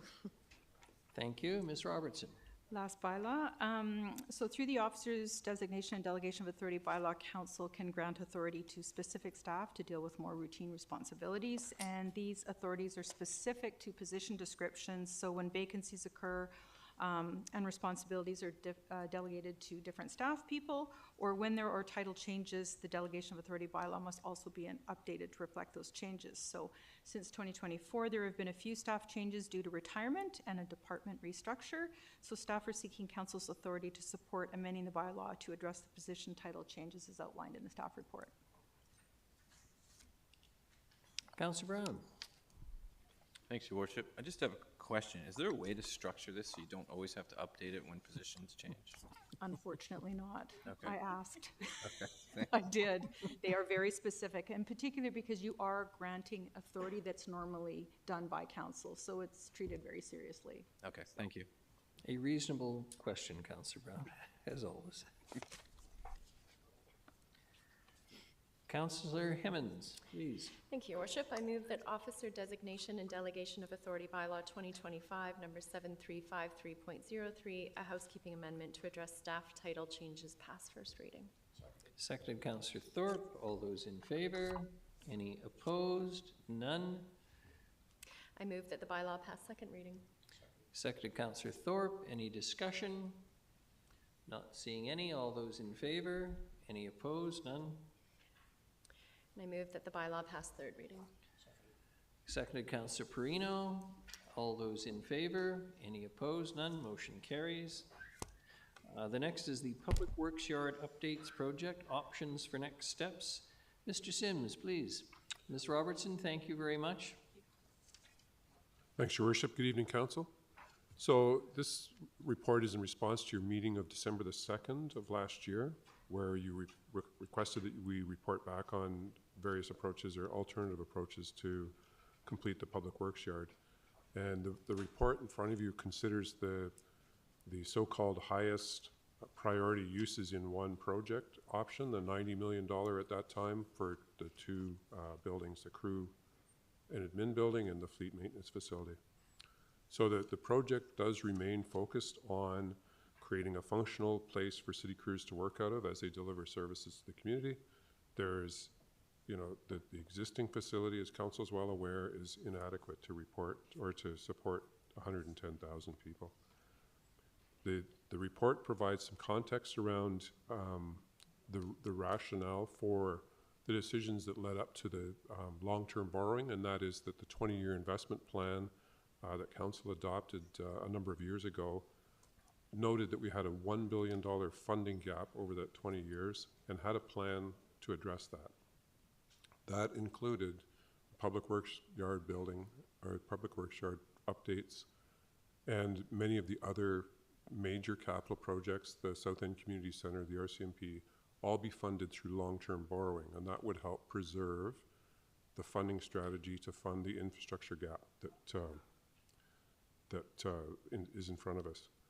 So the proposed approach laid out in the report is to advance the detailed design. So currently we're at, we would call it a concept level design. We have a rough idea of what things will look like. And with this current level of concept, this high contingency is appropriate, a 25% contingency. If we advance the design further into the design phase, that gets us greater certainty into what the project will look like and allows us to refine the costing a little bit. And ideally, that will allow us to reduce the contingency. Mr. Lindsay is quick to point out that we'd like to buy some certainty with continuing forward with the detailed design, but in the current rhetoric globally around tariffs, et cetera, what's certain anymore? But at least this is a step in doing that. This also has an opportunity to engage a contractor in the design, so a civil constructor along with our architects, and we'd start to build that project out further and give us greater confidence in the costs. One of the other things that's a shift in this report is the funding approach. So from previous suggestions, the long-term borrowing would be entirely refunded or paid back through taxes. Given the functioning of the public works yard, the proposal is that 73% is allocated to taxes or general revenue, 9% for sewer, and 18% for water. So, of course, all senior staff are here, and engineering public works staff are here to answer any questions that council may have. Thank you very much, Mr. Sims. In order, Councillors Armstrong and Brown. Thank you. I asked this question at the RDN as well, and I don't know if it's applicable, but I'm going to throw it there. The RDN is looking to replace its admin building as well. Is there any options of looking at combining the two where we could then actually maybe bring it in at a lesser cost? And actually, I would think it would be actually even better for operations to have both groups together, or in like separate floors, you know what I mean? Of course, those options are there, but I think the RDN is looking at a longer term than is needed for the design life of our particular structures, is my understanding. Well, I mean, because our admin building should last forever, so why couldn't their admin come in with ours is my question. I believe they're sort of 20 or 25 years out for their administration building. Well, it could come sooner. I'm just saying, like, I think we should be looking at options like that. If we could combine them, then we've got another pool of money as well. Just a thought. And then my last question, if I may, is, you know, and it's sort of addressed in here, but we hear a lot of comments that, you know, why aren't we contracting out to local businesses to do the upkeep on trucks, et cetera? Could you just comment on the feasibility, please? Well, I think, so thanks, Your Worship. I think it's a good point, and there's those opportunities do present themselves. However, we've got I'll call it a stable of mechanics that able to provide round-the-clock service for our fleet, especially the heavy equipment fleet, and are able to be responsive to when issues come up. And a classic example is our garbage trucks. So those are very intensive equipment, mechanical equipment, subject to frequent breakdown. So midway through the day, they can come in, roll up, and be serviced on a priority basis and get back out on the road. where we use local businesses to supplement that work is when we have maybe a long-term fix, like an engine replacement as an example. So local businesses are part of our work plan as well. So it's a combination. Thank you. Thank you. Councillor Brown? Thanks, Your Worship. Thanks, Mr. Sims. Through you, Your Worship, to Mr. Sims. Is this essentially, like I'm trying to sort of, like this approach now, is it to spend 1.8 million to know if we need a 6.8 million contingency? I think it's a little more detailed than that. I would suggest that spending 1.8 million now over the next year or so will get us a set of designs and a set, able to go to market to build it. So that's moves us along, and it also gets us greater cost certainty. I think that's the biggest thing. So the contingency, the size of the contingency would shrink, we would hope, but it's really more about getting certainty around cost, as well as advancing the project along the spectrum to a greater level of detail. So if the project proceeds a year from now or 5 years from now, this is money still needed to be spent, if that makes sense. Thank you, and I have one more question, Your Worship. I know we've been presented a lot, so I'm going to just keep, not my comments so much on the project as a whole, but I guess my next question is then, why this approach now and not previously? Yeah, Your Worship, it's a good question, and it goes back to that context piece earlier. So the plan earlier was to fund the entirety of the project from borrowing. So we elected, I suppose, not to proceed with detailed design until the borrowing was certain. So there's a certain amount of investment in detailed design. This particular approach, 1.8 million, will get us further along that spectrum and get us to a point of a greater cost certainty. There'd still be work to do. It's a relatively small investment to get us further along. But previously, again, we were considering the entire project, design and construction, to be funded exclusively from borrowing. Okay, thank you. Thank you. Councillor Perino. Thank you, Your Worship, and a question through you. First of all, I really appreciated Councillor Brown's questions, and mine are on a similar vein. The way the report reads, it's at the December 2nd, Council requested that staff report back on alternative approaches to complete the Public Works Yard project. We had asked you to do that, and you have. Is this the best direction that you and your staff feel we should be headed in versus what we had originally planned, which was to go to, long-term borrowing to begin doing the design plans at that point and then construction? I guess what I'm saying is this the better way, in your opinion? Because at the end of the day, you have far more expertise than we do, and I want to make sure that we're headed in the right direction. But the only reason this came up was because council asked staff to do this. So I want to make sure this is the direction that staff feel is the best direction. Or should we wait, give it time, and go back to, say, a proposal of long-term borrowing later?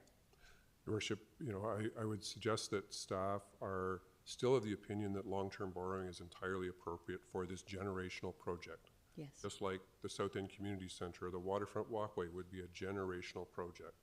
The funding for that project is spread across a generation.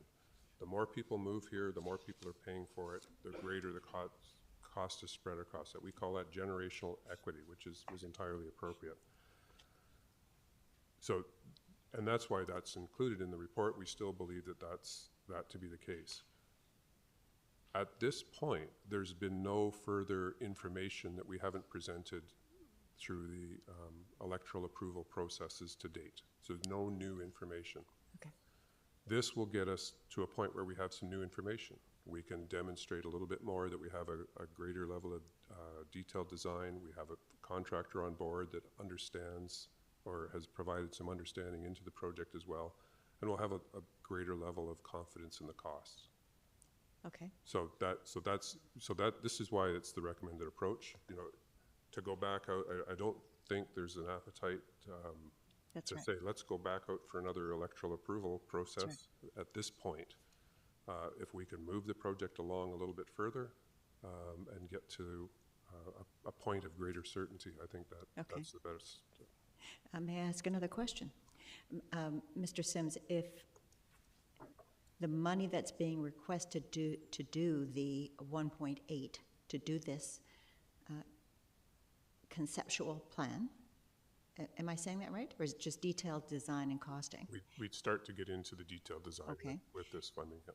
The 1.8, is this money that will be over and above, say, whatever the long-term borrowing would be? In other words, are we spending more money to get us further along, or would that be part of the end game total? Your Worship, it would be, you know, in theory, at this point, Okay. with what we know, it's included in that $90 million. Okay. Right. That's my question. Yeah, So we're not spending any more to do this, we're doing this because we would have to do this no matter what? correct. Thank you. Thank you. Any further questions for Mr. Sims? Councillor Gesselbrock?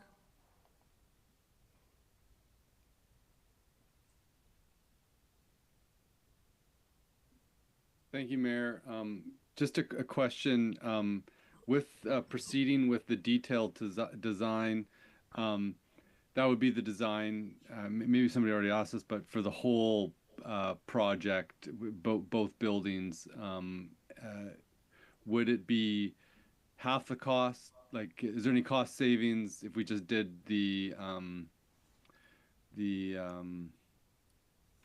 vehicle maintenance bays? A design on that. Through your Worship, to Councillor Gesselbrock, I think there'd be an incremental savings, but there's still the level of effort to bring professionals in is still the level of effort. It wouldn't be half the cost. I'm speculating it might be a 25% savings. That's Okay. that kind of thing. Yeah. Great, thank you. But yes, and to your other question that was in there, the intent would be to carry this forward for both the fleet maintenance and the current admin building. This allows. Sorry. So I'll let you finish, and I just have a follow-up question. That's okay. This would allow, you know, again, a certainty of cost, greater certainty of cost, and a decision down the road by council whether both projects or both buildings, I should say, proceed, one or the other proceeds, and just a little bit more information to be able to share with the community as well.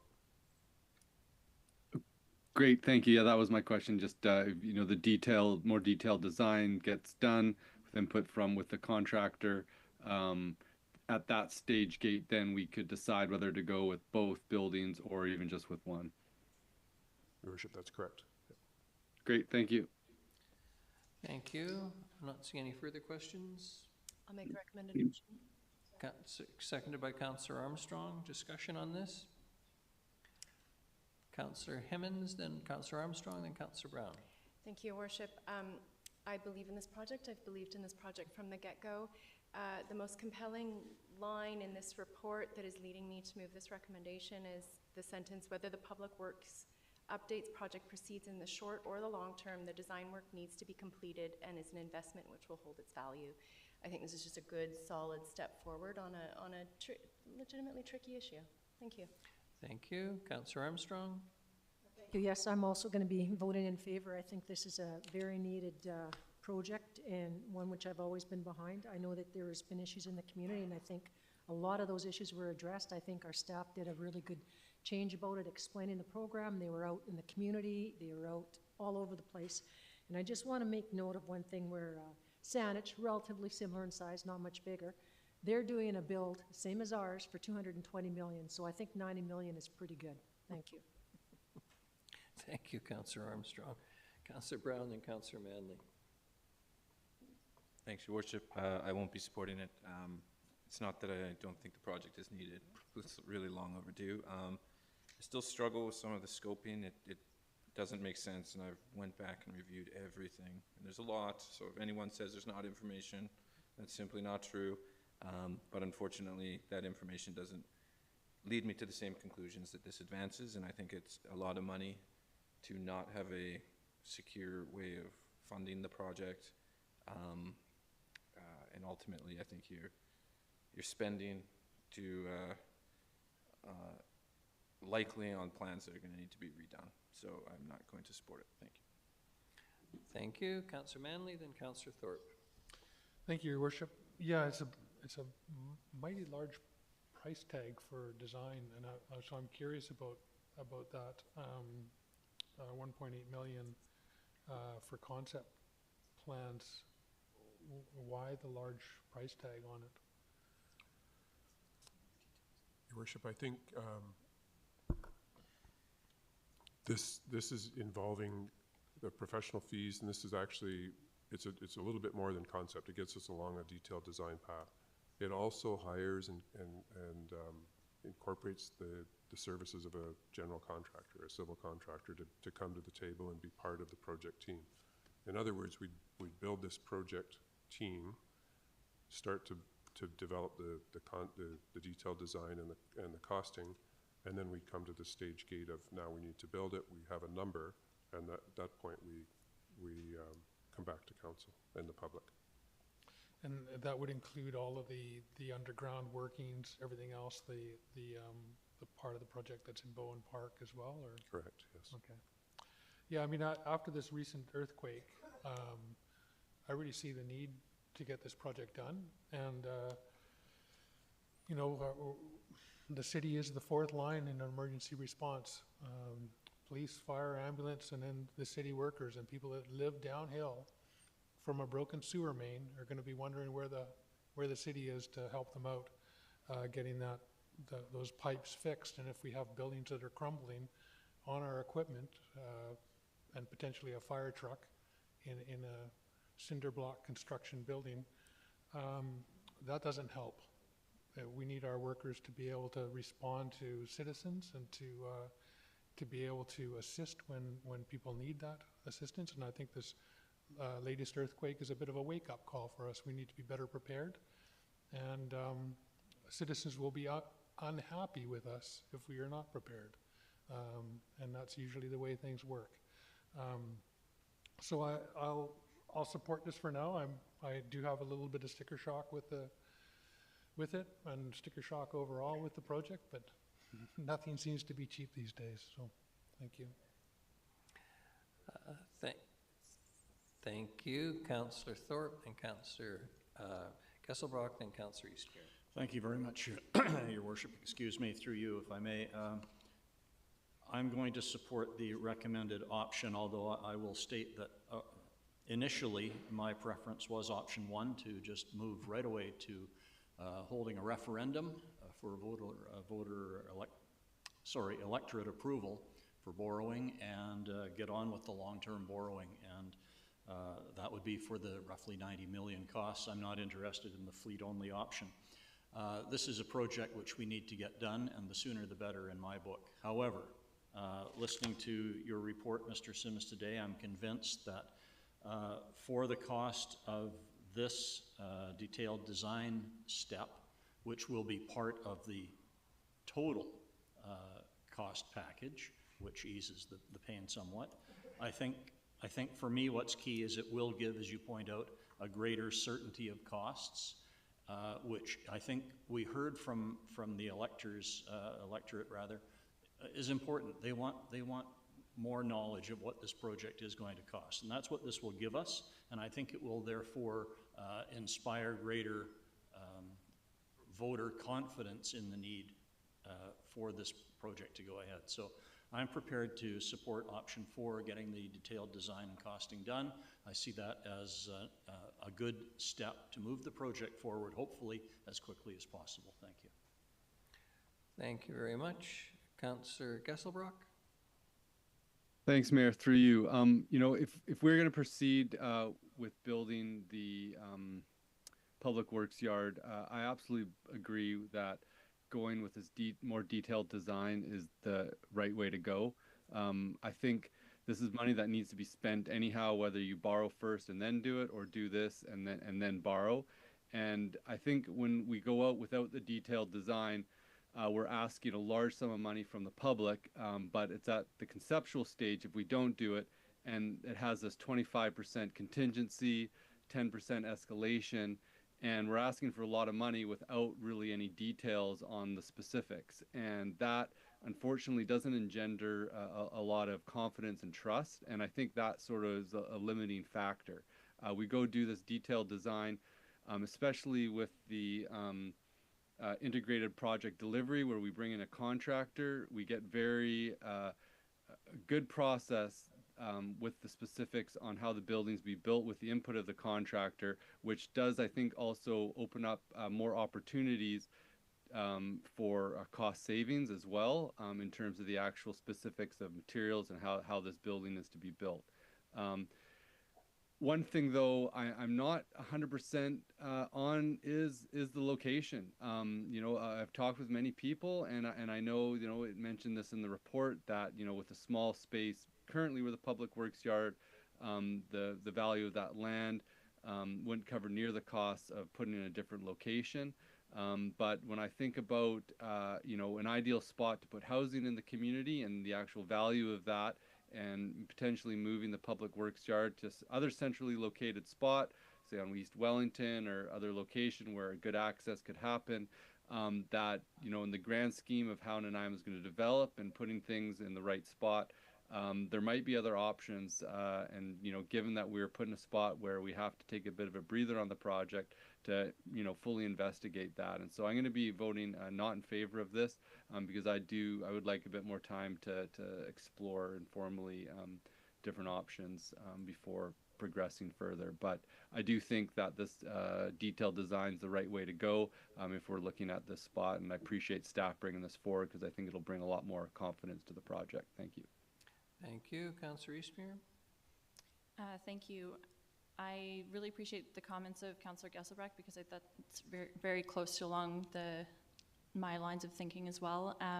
I do like the idea of the integrated project delivery approach, and I do think that it is really important to bring a very detailed plan to the public at this point with a lower contingency, so we're more clear about the costs. But I think that perhaps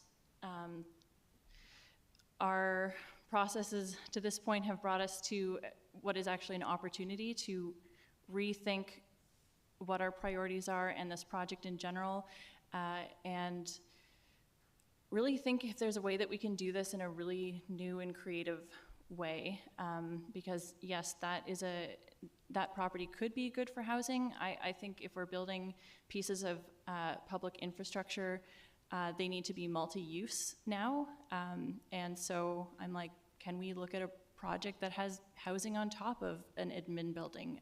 I just think it could be a really neat opportunity for us to take a new creative approach to this much needed project. And so for that reason, I will be voting against this. Thank you. Councillor Hemmens? Thank you, Your Worship. I just want to address Councillor Gesselbrock's suggestion of potentially putting the public works yard elsewhere. I also heard this from folks, and it's really easy, I think, to grab onto something that, oh, that would be great, we could put housing there. I just want to outline in the report, it's not just the works yard that rests on this land, it's also a BC housing site, the Vancouver Island Emergency Response Academy, Nanaimo Fire Rescue Station number 2. So locations would need to be found for all 4 of those uses. So I don't think that's a viable, realistic option for us. Thank you. Thank you. Councillor Hemmens? Councillor Perino. Thank you, Your Worship. I just wanted to say that the discussion at this point is around the detailed design and costing, and it's important that we've had that discussion. And so I'm a bit thrown as to how some of the debate has been around now the location. I'm not sure that that's part of the discussion. No matter what we do, this building or buildings as the two, and I agree with Councillor Thorpe on that, both buildings need to be done as soon as possible. This is long overdue, and as the city continues to grow, we need to have this building looked at. It's inevitable, so if this gets us any closer, all the better. Thank you. I'm going to support the motion without question. I go back to what Councillor Hemmens had to say. This project has been something she supported from the start. It's been something that many councils previous to us have supported. And this is a dreadful analogy, but I couldn't think of a better one. If you're a parent and you have the need for a house for your family, you know, you're going to go to the banker. And if you're honest and upright and straightforward, you're going to say, I don't know, I think, God, it could go as high as $90 million. And the banker says, oh, that's a lot of money. And the banker, in this case, were the citizens of Nanaimo confronted with an AAP process. And they said, oh, we don't like all those contingencies because you're saying it's $90 million and we don't think you're getting your money's worth for it, and we're not very happy about it. And we're basically sending it back to you. So any smart banker, of course, says to someone who comes to borrow money, well, what's it going to cost? And you've said, oh, it could be $90 million. And the banker says, well, why don't you go back and get the plans for your house and a contractor or two to give you a fixed price? It's going to take 5,000 hours of labor at $100 an hour, and it's going to take 10,000 board feet and 50 yards of concrete, whatever the case may be. And you go back and you price those things so you can go back to the banker and say, well, you know, I wanted to be upfront with you because I thought with the 4 kids and the 2 of us, et cetera, that, you know, it might be 90 million, but in fact, the contractor now says it's 45 million. And the banker says, okay, that works for me. And I guess to some extent, that's the way I see this. There is no question this project is needed. And with respect to some members of council who are saying, put it off, consider other possibilities, et cetera, et cetera, I'm sorry. I'd be with Councillor Thorpe on this, frankly. It's time to fish or cut bait. Let's get on with it and build the damn thing. Take it to referendum and see what the people have to say. But if we're going to do that again, I say from a political perspective, having been through this process and suffered the political consequences, and I would argue, Council, I'm being candid here, lost a fair bit of political capital on this, then it's better to go back with what is proposed in the motion moved by Councillor Hemmens and recommended by staff. That we come back with the plan, we can cost it. If concrete is $300 a yard, I don't know what it's going for, a cubic meter, I suppose now. And that's what it's going to cost when this comes back to us. And we still need the same amount of concrete. We'll be able to say at the time it goes out for permanent tender, well, we know that we're going to need this many yards of, or meters of cubic meters of concrete, and this is what it's going to cost. I just think it makes an awful lot of sense to come back. Again, I apologize to my dreadful analogy about building a house for your family. So candidly, this is, from my perspective, the way to get on with this. It needs to be done. It's in the public interest to do so. To pretend that there is some alternative, or we can punt it down the road a little more to some other council, or perhaps after the next election and hope it'll all go away. Well, it ain't going away. It's time for this council, after decades of, frankly, an unwillingness to bite the bullet, that we need to bite the bullet. So I have no trouble supporting this motion. All those in favor? Councillors Armstrong, Hemmens, Mayor Krogh, Councillor Thorpe, Councillor Perino, Councillor Manley, and those opposed, Councillors Eastmere, Brown, and Gesselbrock. Motion carries. Thank you very much, everyone. The next is the 2024-2028 Financial Plan Amendment Bylaw. That was deferred from the February 3rd regular council meeting. And Ms. Mercer, please, good evening. Thank you. Thank you, Your Worship. So throughout the year, items come up that were not originally included in the financial plan that was adopted by May 15th. So no amendments have been made to the 2024 to 2028 financial plan bylaw since it was adopted on May 6th of 2024.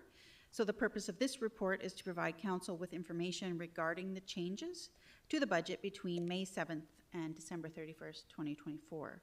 So the report outlines additions that were made to the budget, and council was made aware of most of those changes through reports. And all that didn't come to council consisted of small dollar private contributions or grants, and or some other miscellaneous sources of funding. So we're happy to answer any questions that you have regarding this. Ms. Mercer, looks like Councillor. No questions. Nope, I was going to say, it doesn't look like we have any questions. Mercifully, this council, as I remind everyone, actually reads all their material, which is something that is rather important when you're making these important decisions. So Councillor Hemmons, please. Thank you. I move that Financial Plan Amendment Bylaw 2025, number 7371.02, to amend the 2024-2028 Financial Plan, pass first reading. Seconded, Councillor Thorpe. All those in favor? Any opposed? None. Councillor Hemmons. I move that the bylaw pass second reading. Seconded, Councillor Perino. Any discussion? Not seeing any. All those in favor? Any opposed? None. Motion carries. I move that the bylaw pass third reading. Seconded, Councillor Thorpe. All those in favor? Any opposed? None. Motion carries. Thank you. The next is Development Variance Permit Application DVP 473-1200 Dufferin Crescent. Oh, Mr. Holm, I think the city's been waiting a long time for this one. It's a great step forward. Please. Thank you, Your Worship. This is a development variance permit application for the Nanaimo Cancer Center project on the hospital. You can see Nanaimo Regional General Hospital outlined in red on the screen. In this case, it's an institutional development, so it doesn't require a development permit. There's a height variance proposed from 14 meters to 25 meters for a 5-story building. There's significant height per floor required to accommodate the mechanical requirements for the building and the equipment needed to support such an important facility. The center is proposed, the cancer center is proposed to be located on the existing parking lot south of the ambulatory care building. Attachment B shows the location, attachment C, you can see the renderings there overhead. Notifications taken place, and variance is proposed for council's consideration tonight. You can see the height variance proposed there. I should mention too, this is within the hospital urban center, which supports building forms of typically around 2 to 12 stories in a broad range of building forms in that area. So although it's a relatively significant height variance, obviously a critically important development, and within the anticipated height for the hospital secondary urban center. I'm happy to take questions. Thanks. Thank you very much. Councillor Eastmere. Thank you. Through you, in consultation with the surrounding area, did we hear any feedback from people about the proposed variance? Not that I'm aware of, through your worship, to Councillor Eastmere. Okay, thank you. Can I move the recommendation? Well, sorry, is there anyone here who wishes to speak to Development Variance Permit Application Number DVP 473-1200 Dufferin Crescent? I rather thought no one would be opposing this. You're moving the recommendation, Councillor Eastmere, did you say? Yes, of course. And I think if ever there was a project that deserved a variance, it's this one. We've all been very excited to see this. Sorry? If ever there was a project that deserved this, it's this.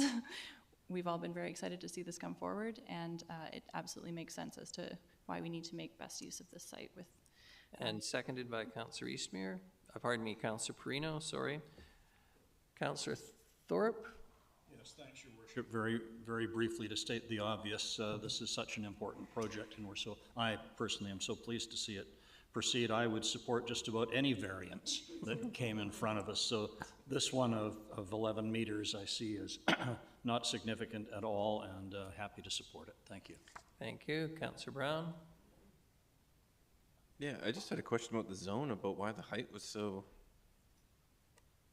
short. Through your worship to Councillor Brown. Good question. Something we can look at through the zoning bylaw review. There is a flight path in the area for the related to the hospital ambulance service, air ambulance, sorry. and that may have had something to do with the limited height provided for there. Obviously, they've given consideration to the flight path in this development and would be working through any approvals they'd require there. Okay, yeah, I just want to remove all those barriers for that new tower, so, you know. Thank you, Councillor Brown. Councillor Perino. Well, thank you, Your Worship. I wondered the same thing because the tower that is currently there, that needs to be, of course, replaced or expanded at the bare minimum. It is also within the flight plans, which is, so this is interesting that this is in front, but just an interesting piece of information.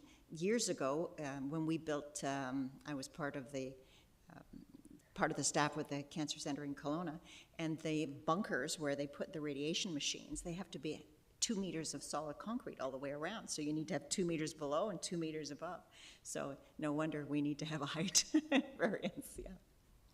Thank you very much. I say this not to elicit sympathy, but someone whose spouse had cancer treatment both in Victoria and Vancouver, I want to say how pleased I am and grateful to be able to be here tonight to thank folks like the chair of the Nanaimo Regional Hospital District Board, Councillor Thorpe, and Vice Chair, Councillor Perino, the Fair Care Alliance, and Donna Hayes, and all those people who over the last few years have been working so hard in this community to secure necessary health facilities.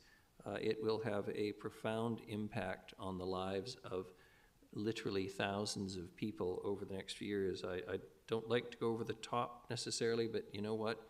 You can't go over the top when you're talking about cancer treatment, given the prevalence, the rates that we know, and this community is well underway now, mercifully, to getting not just what it deserves, but more importantly, what it needs, and that includes all the people who live north of the Malahat. So, well done. All those in favor? Any opposed? None. Motion carries. Thank you. The next is Development Variance Permit Application number DVP 470-290 Vancouver Avenue. Mr. Holm, please. Thank you, Your Worship. This is in relation to a boundary adjustment subdivision. 2 existing lots at the corner of Vancouver and Mount Benson. You can see on the screen outlined in red. The proposal is to realign the lots to 90 degrees from what they currently are, widen the smaller one out from the narrow width that you see there to something that can actually support a building there. If we could pull up attachment C, you can see the proposed subdivision, please. The existing lot. The existing small lot would go from 269 square meters to 350 square meters. That's proposed lot B, and the proposed lot A would go from 808 square meters to 727 square meters. What's requested is a minor lot depth variance from required 30 meter lot depth to 26.8 meter lot depth. Still provides for a decent building envelope and a much more buildable, smaller parcel. Happy to take any questions on that. I should mention the zoning for the property is R8 as well. So, thank you very much. Questions for Mr. Holm? I understand we have Brody Phillips from Turner and Associates available, the land surveyors, to respond to any questions. Not seeing any. Is there anyone here who wishes to speak to Development Variance Permit Application number DVP 470-290 Vancouver Avenue? I'm not seeing any. Councillor Hemmons is making the recommended motion, seconded by Councillor Brown. All those in favor? Any opposed? None. Motion carries. With Council's indulgence, even though it's time for the break, we have, the next item does have a delegation, and so let's try and see if we can get them out. No, pardon me, a person here for questioning if necessary, a delegation. So the next is Development Variance Permit Application number DVP 471-504, 508, 548, 552, 556, and 564 Pinnacle Place. Mr. Holm, please. Thank you, Your Worship. As you've just listed out, a number of properties on Pinnacle Place proposed for variances, minor variances to building height in the range of 0.3 square meters to 0.9 square meters. as well as fence height, so that's combined fence and retaining wall height from 0.2 meters to 0.6 meters. Relatively minor variances, absolutely. This is the final phase of the Hawthorne development.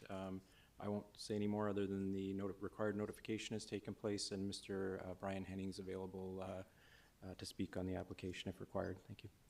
Thank you very much. Any questions for Mr. Holm?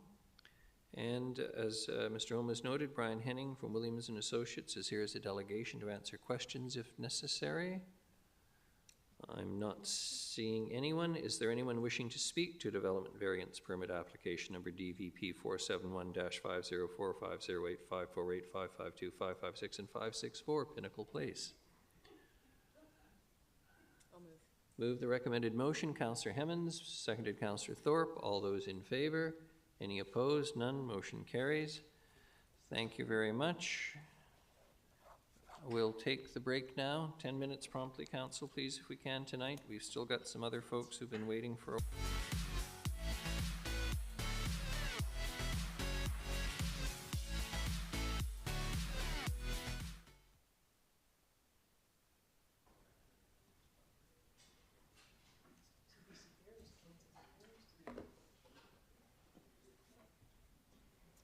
Have we got Councillor Gesselbrock online again? All right, the next is development permit application number DP 1369-2355 Kenworth Road. Mr. Holm, please. Great, thank you, Your Worship. This is just a simple amendment to an existing development permit at the new Hyundai car dealership on Kenworth Road. This is a previous development permit was issued by council, development permit number 1251. And what came about through development of the site was slightly overheight fence and retaining wall on a portion of the site, variance for that up to 1.44 meters. And you can see the property outlined in red overhead. Happy to take any questions on this one. Thank you. Thank you very much. I'm not seeing any questions. Councillor Armstrong makes the recommended motion. Councillor Hemmens seconds. All those in favor? Any opposed? Not seeing any. Motion carries. Thank you. The next is development permit application number DP 1355-5730 Turner Road. Councillor Thorpe. Yes, thank you, Your Worship. I'll have to ask to recuse myself on this topic as I have a relative involved in the development. Thank you very much. Give you a minute to absent yourself.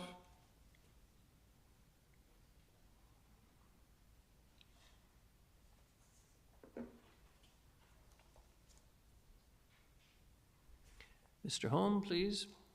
Thank you, Your Worship. This site, as you can see outlined in red on the screen, is at the corner of Lindley Valley Drive and Turner Road at the roundabout there. A unique shaped site and a bit of a grade change of around 10 meters across the site. Yeah, a prominent site and a little challenging. We see a creative proposal here for a mixed-use development of the site, 86 units, a range of bedroom type from studio through to two-bedroom units as well, and a standalone 750 square meter commercial unit as well. So 86 units of housing on a prominent site, as well as additional 750 square meters of commercial. Proposed height variance from 14 meters to 16.5 meters. They as well achieved, you can see the height variance proposed there. The site, the proposal achieves density bonusing through Schedule D of the zoning bylaw, including an increase in the building energy efficiency, an increase to the step code requirement. Happy to take questions on this one, and it's yeah, within expectations of the land use designation in the community plan and good use of that site. Thanks. Thank you very much. I'm not seeing any questions for Mr. Holm. Move the recommended motion. Councillor Perino, seconded Councillor Hemmens. All those in favor? Any opposed? None. Motion carries. Thank you. Someone can let Councillor Thorpe back in.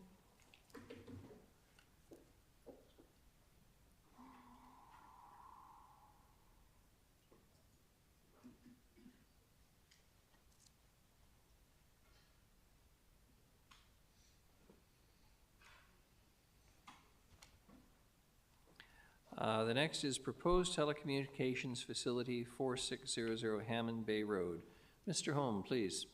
Thank you, Your Worship. Yeah, and now for something different, a proposed telecommunication tower proposed by Cypress Land Service on behalf of TELUS, and in this case, the property is the Nanaimo Regional Pollution Control Center.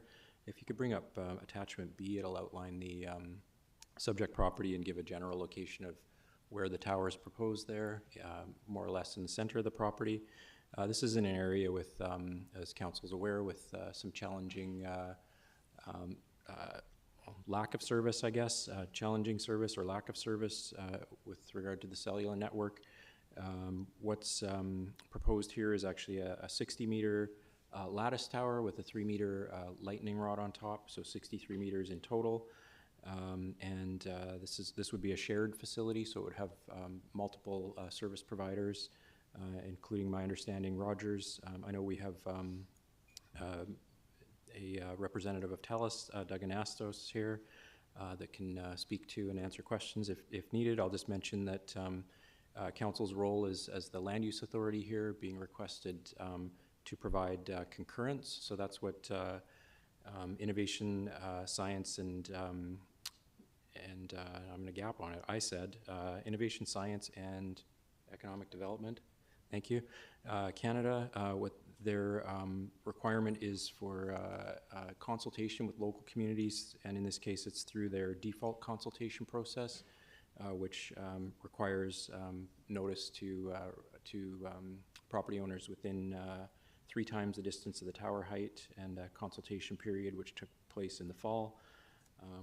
128 responses were received. The response package is included within the attachment C, consultation summary and land use concurrence request.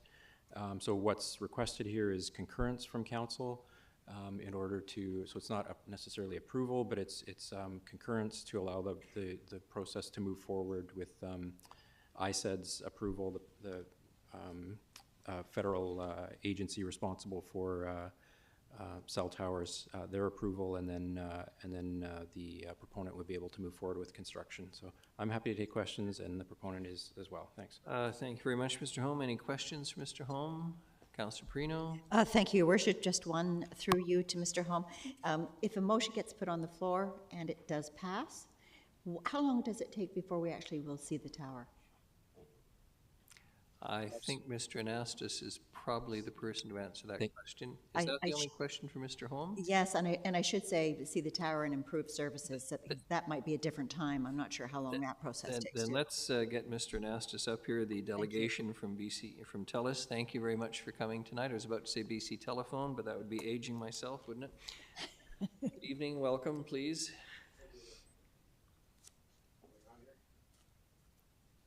There we go. Worship, and thank you, Council. Nice to be here to talk about the proposed cell tower. To your question, through you, Mr. Mayor. So we have, the way that our process works basically is that we don't start to assign capital budgets until we go through the entire consultation process and gain all the approvals.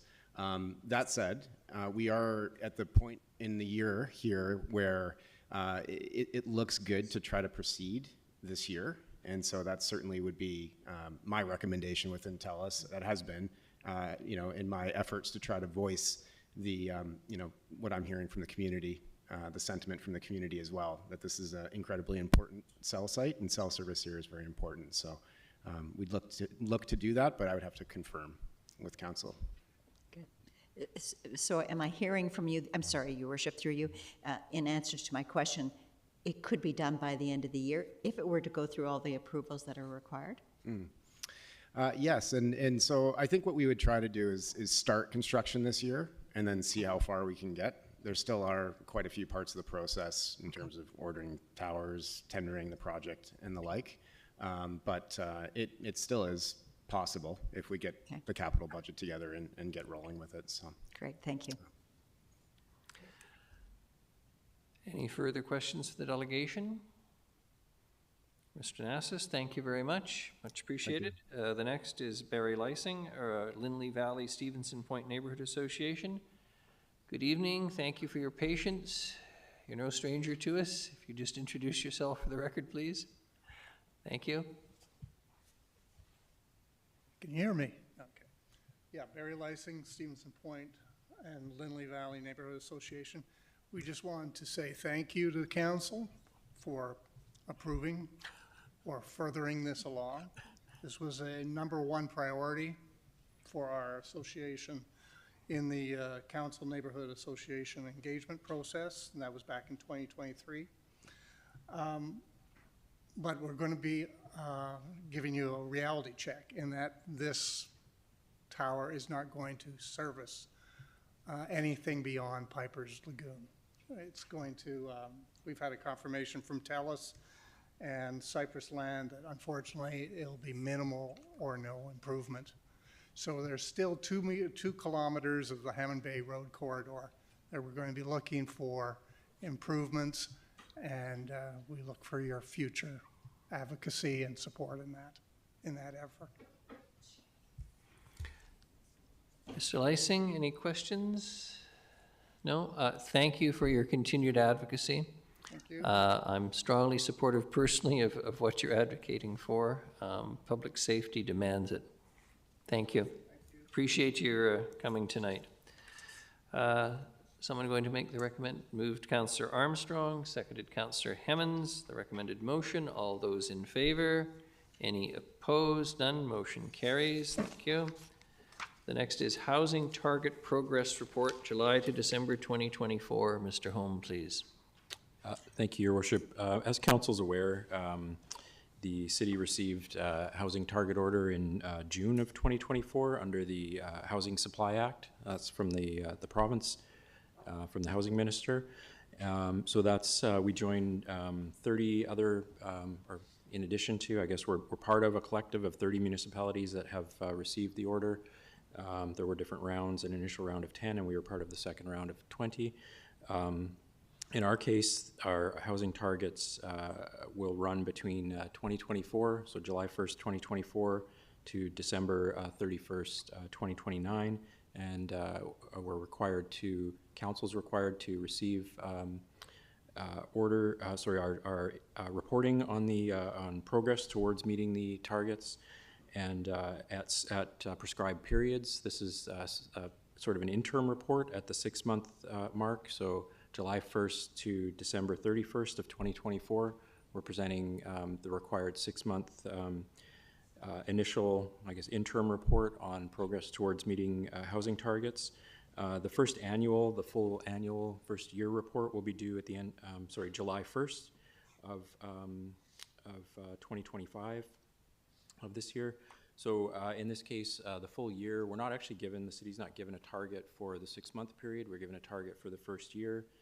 The first year's target is 783 units, and that's to building occupancy. In this case, at the 6-month mark, we're sitting at 69% of that figure, 539 units at building occupancy. That's net units, so that's less units demolished. We've actually approved occupancy for 582 units, but there were a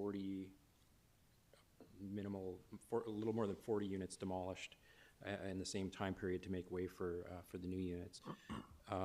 So this must be received, the report that's provided here must be received within 45 days of the end of the reporting period, which was December 31st. It was actually on the February 3rd agenda for council's consideration, but had to be moved to this agenda because of cancellation due to weather. So we've made the ministry aware of that, and they're expecting the report as presented tonight for council's receipt. So the report also includes a number of initiatives, a summary of actions that the city's undertaken in 2024, and the province is quite specific as to sort of the period of actions that we're taking. In this case, we've summarized 18 initiatives, and that's won't be all of the initiatives that council's undertaken or is working on to further support for housing across the spectrum within the community. So there's a lot of good work going on. I'm happy to go through through that. It's included as an attachment to the report in some detail there, but I'm happy to go through those initiatives if council would please. The province also has indicated in their consideration, so they'll give consideration to, so I should start with, I guess the city's well on the way to achieving the first year's targets of 783 net new units. Of course, there's factors outside of the city's control that influence whether or not projects go ahead and the timing of those. Obviously, interest rates, tariffs, supply chain challenges, the labor market, there's a number of different factors that obviously affect whether or not developers go ahead with projects. The province indicates that they will recognize that in reviewing the housing target report when it's provided. And they're also very interested in the initiatives that cities are undertaking. As I've mentioned, in this case, we've highlighted 18 initiatives towards meeting and supporting housing in general, but meeting the housing targets. I'll just mention, just for interest, that the province has, so they're looking at units that achieve occupancy. So some of the projects that you're seeing here in our first 6-month reporting period, they would have been under construction possibly 2 years ahead of the target period in design and through approvals 3-4 years possibly ahead of the target period. So there is a long lag between when a project's conceptualized and when it's actually delivered, depending on the size of the project. I mean, you can see some major projects in the city that we can kind of guess at when they'll be achieving occupancy, but you see them progressing. TELUS Living is one. Just in the downtown, you don't have to look far from here to see projects that will be achieving occupancy, likely could be sometime in 2025, but it's hard to tell, and it's really not under the city's control, the pace of construction. So looking forward to, at least for the foreseeable future, strong completion, occupancy, it's, we are seeing development permits coming forward, highlighted in the report. You'll see information highlighted around that for nearly 800 units in development permit, which is a step before building permit, which will hopefully then lead to occupancy permits as well. Interesting too, I'll highlight just briefly, but we're also asked to report on number of applications denied by council and broken down by development permit rezoning. You'll see that in the period, and this is July 1st to December 31st, council denied 0 development permits and building permits that would have resulted in housing units. So indication of strong support, obviously, from council and good policies and that foundational work that support efforts towards housing. So I could go on, but I'm happy to leave it there. I'm happy to take questions, and yeah, I appreciate it's a lot of information there. Thanks. Thank you, Mr. Holm. Any questions for Mr. Holm? Move the recommended motion, seconded Councillor Perino. All those in favor? Any opposed? None. Motion carries. Thank you very much. The next, Mr. Harding. Thank you, Worship. Last kick. It is. Iowa Unless there's some Equestrian great questions at the end, this is it. Worship, just a letter of support request from the Nanaimo Equestrian Association. They're working hard, as many other groups are in the community, to get ready for the 55 games. They're looking for a letter of support from council to apply for a grant to the Horse Council of BC to upgrade some facilities at Bevan Park so they can host the games this fall, this late summer.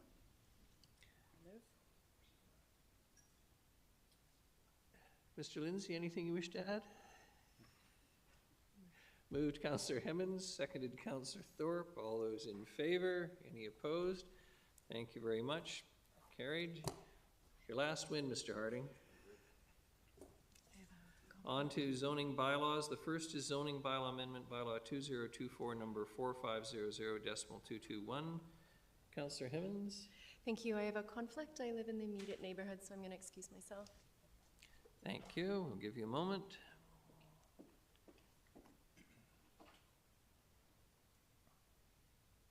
So, Your Worship, as the next acting mayor, Councillor Thorpe could Councillor read Thorpe? the bylaw. Yeah. Give us the reading. Thank you, Your Worship. I will, in that case, move that zoning bylaw amendment bylaw 2024, number 4500.221, to rezone 120 Needham Street, 515, 535, 545, and 575 Nickel Street from single dwelling residential R1 and community corridor COR3 to residential corridor COR1 with site-specific provisions be adopted. Seconded, Councillor Manley. All those in favor? Any opposed? None. Motion carries. If someone can get Councillor Hemmons back in, please.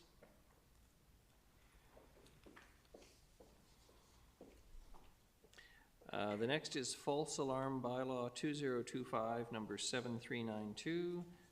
Councillor Hemmons, please. Thank you. I move that false alarm bylaw 2025, number 7392, a bylaw to reduce false alarms, be adopted. Seconded, Councillor Perino. All those in favor? Any opposed? None. Motion carries. Thank you. The next is fees and charges amendment bylaw 2025, number 7336.12.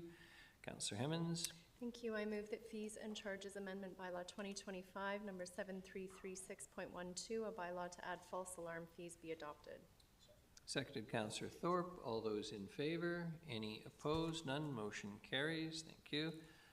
And finally, bylaw notice enforcement amendment bylaw 2025, number 7159.24. Councillor Hemmons. Thank you. I move that bylaw notice enforcement amendment bylaw 2025, number 7159.24, a bylaw to add fines for false alarms, be adopted. Seconded, Councillor Thorpe. All those in favor? Any opposed? None. Motion carries. On to item 14, correspondence. Nanaimo Family Life Association request letter of support re BC Housing funding for permanent shelter at 55 Victoria Road, bracket the hub. I'll make the recommended motion. Councillor Hemmons moving the recommended motion. Is there a seconder? Councillor Perino. Any discussion on this? Councillor Hemmons. Thank you. Just to add, I believe that we regularly meet with the MLA. I would ask that this be added to that conversation so she's aware. Thank you. Very good. Any discussion? Not seeing any. All those in favor? Any opposed? None. Motion carries. Next is the notice of motion from Councillor Eastmere. If you want to give the notice, or we just have to mention it, Ms. Gurry? You can just mention it. She doesn't have to read it out. It'll be discussed at the next meeting. All right, that's a motion controlling sale of invasive species for the next council meeting. We have no other business that I'm aware of. Question period, Ms. Gurry, please.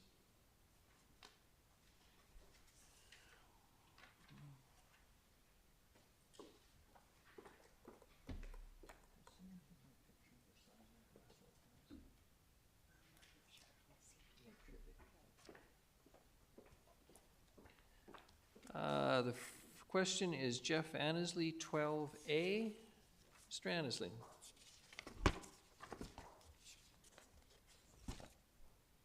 Working? Yes, Okay. Thank you. Sorry. In terms of, this is specifically with the filming of council meetings, as per your legal advice, who decides when the building is private or public? Sorry, who So decides? who decides when the building is private or public? That her advice is, it was ambiguous to say that sometimes it's public and sometimes it's private. You voted to affirm the bylaw suggesting that someone can't, so who tells us when it's private and who tells us when it's public? Ms. Gurry, please. Thank you, Worship. So my recollection is that it was asked if this was a public or private building, that it was identified as public. It is owned by the City of Nanaimo and therefore by the public, so it is a public building. However, when it came to the prohibition or preventiveness of electronic devices in a public building such as this, because there are other avenues, because this is live streamed, because this is available as recording online and on Rogers TV, etc., that you are allowed to govern what is done inside this room. So that is where it was at. It wasn't so much whether it wasn't public, so therefore you could proceed. It is public, but you do have the ability to limit what's allowed in here. Clear, Mr. Annesley?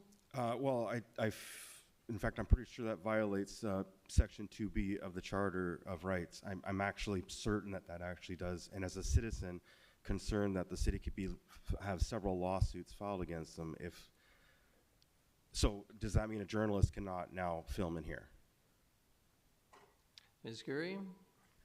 No, Your Worship. Journalists could film in here. They would just need a permission from the chair. So if the gentleman up front filming or up there considers himself a journalist, where does that stand? Mr. Annesley, I'm not going to get into a long debate tonight, but that gentleman is no more a journalist than I'm a flying pig. But who determines? You're determining. So are you a king then? You're determining. So who, once again, I've just heard that this building is a public building, which then would mean you are now violating Section 2B. You can cut me off if you want, but as a concerned citizen who is now seeing that you have opened up the city of Nanaimo to multiple lawsuits, and I'm going to tell you, people are going to show up next city council meeting next week with a ton of cameras. So how are you going to enforce that? Mr. You've stepped in it now. Annesley, to quote the late Prime Minister Trudeau, just watch me. Just watch you. Just watch me. Okay, but yeah, we're watching you with the taxpayer dollars. Just watch you. For what reason are you doing this? And if certain taxpayers when someone criticizes you, that's different. Sir, you are violating the Charter of Rights and Freedoms, Section 2B. City over silly matters and waste council's time and public money. You're going to waste public funds through lawsuits private political agendas. So be it. You had ambiguous legal advice. Mr. Your Annesley, legal advice couldn't even. Mr. Annesley, I'm sorry. We're done. You're done. The next is Pat Yuskatoff, 12D.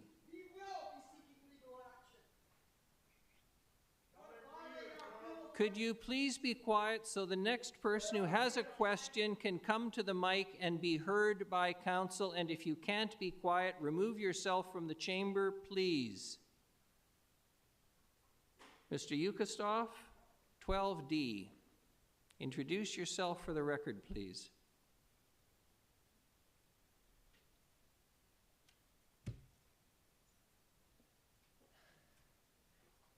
Patrick Yuskatoff.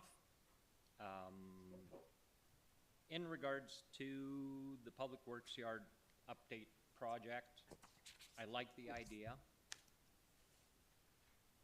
Gonna spend money, we're gonna know what it is. I just want a quick preamble. Councillor Gesselbrock, I'm not throwing you under the bus, but this is a news article from you, July 24th last year. City of Nanaimo considering socially responsible investment. Okay? Councillor Gesselbrock, you wanted to have the city align with ethical investments, if you recall that. Reading through the article, I was quite shocked, surprised. Here's a quote from the article. We've got over $200 million of funds we've invested, and we don't know exactly what we're investing in. Mr. Yuskatoff, I'm sorry, but can you get to the point? I will. One more line here, and then I will ask the question. The intent is for our city to consider equitable workplaces, fair labor practices, and environmental impacts before making financial investment with surplus dollars. Please, July 24th, check it out. Why are we asking City of Nanaimo taxpayers to borrow money from for the next 20, 25 years when there's a $200 million investment fund tied up in GICs, other short-term investments? You have $200 million. This building could have been built last year. Mr. Yuskatoff, I have the point of your question, and so does Ms. Mercer. I'll give you a general answer, and Ms. Mercer can give you a more detailed answer. Thank you. We are required by law to maintain various funds, if you will. That requires us to place certain monies that are taken from businesses, ratepayers, et cetera, and use them for specific purposes. It's not like your bank account and my bank account where you and I get, please let me finish, you and I get to decide what we do with the money without regard to any restrictions. That's not the way municipal financing works. And when it comes to money, Ms. Mercer will give you a list right now, a partial list. I don't want to be here all night. A partial list of the various funds and reserves that we are required by law to maintain. It does not give us the option to do what you're suggesting, which is just take the money and put it into a public works yard. I'm not talking about the reserves. Reserves started 2024, approximately 90 million, down about 40. I get that. This is money over and above. This is taxpayer money that we have paid in taxes. I'm not a mathematician, but if you have $200 million in investments, rainy day fund, savings fund, okay? I've got your That's $10 million a year Yep. in surplus for the last 20 Mr. years. Gustav, We are taxed it's to late. the If you'll stop talking, Ms. Mercer can answer the question much more articulately than I can, and then we can all go home. Thank you, Your Worship. So you are correct. We have reserves, and Not the reserves. Mr. Gustav, let Ms. Mercer answer the question, please. so we have reserves, and we won't use all of those reserves in 1 year. So the money that we invest is money in those reserves. So the money we have, most of our reserves are saved for development cost charges, which is required by statutory to be held. We can only spend those on projects outlined in those bylaws. So those projects are scheduled over many years. And but we need to have those funds, any excess funds we're not using in this year, we can invest in various different investments. Most of our investments are short-term, within 1 to, sometimes we'll go 5, but depending on what the need is for projects. And, So and some of those GICs will come term within a year or 2 years. That's correct. There's your building, folks. Get it done. No. Look, let's not prolong this. This is not a debate. Mr. Gustav has had his question answered. Thank you. The last is Frederick Collin, 12D. Mr. Collin. Your Worship, could I just say a few things? Because honestly, like, people don't understand statutory reserves. These are for water, sewer infrastructure, road infrastructure, all the things that the city needs to continue to maintain and operate $1 billion worth of infrastructure. That's what those reserves are put in place for. They are statutory, they're in legislation. We cannot spend them on other projects. Thank you. Mr. Collin, introduce yourself for the record, please. Hi, I'm Frederick Collin. I live just south of here on Finlayson Street. I just want to say thanks to the dozens of advocates across the city who spent hundreds of hours collecting and getting forms signed to stop the first, second, and third AAP. That was a huge amount of work for us. I just really think the city's got a spending problem. I've been here for 25 years. I've never seen such a spend happen within this short period of time. Like, we're at 40, 43, 44% within 6 years. I want to know how in terms of the first design for the AAP, or the City Works Yard, excuse me, what was the design cost that we paid for at that point? Mr. Sim, could you catch that question? I believe he was asking about design costs. Your Worship, I wouldn't want to, excuse me, I wouldn't want to speculate, but it's in the hundreds of thousands that we've spent over probably 3 years in developing the various concepts and undertaking that work in the very few hundreds of thousands. And in fairness, concepts as opposed to what most of us would think of as designs. Is that fair to say? You repeat that, Your Worship? And in fairness, concepts as opposed to formal designs from which something could actually be built. That's correct. Fair to say? That's correct, yeah. So the third AAP we had was just a concept for 90 million? a concept with an idea of what it would cost, including substantial contingencies based on estimates.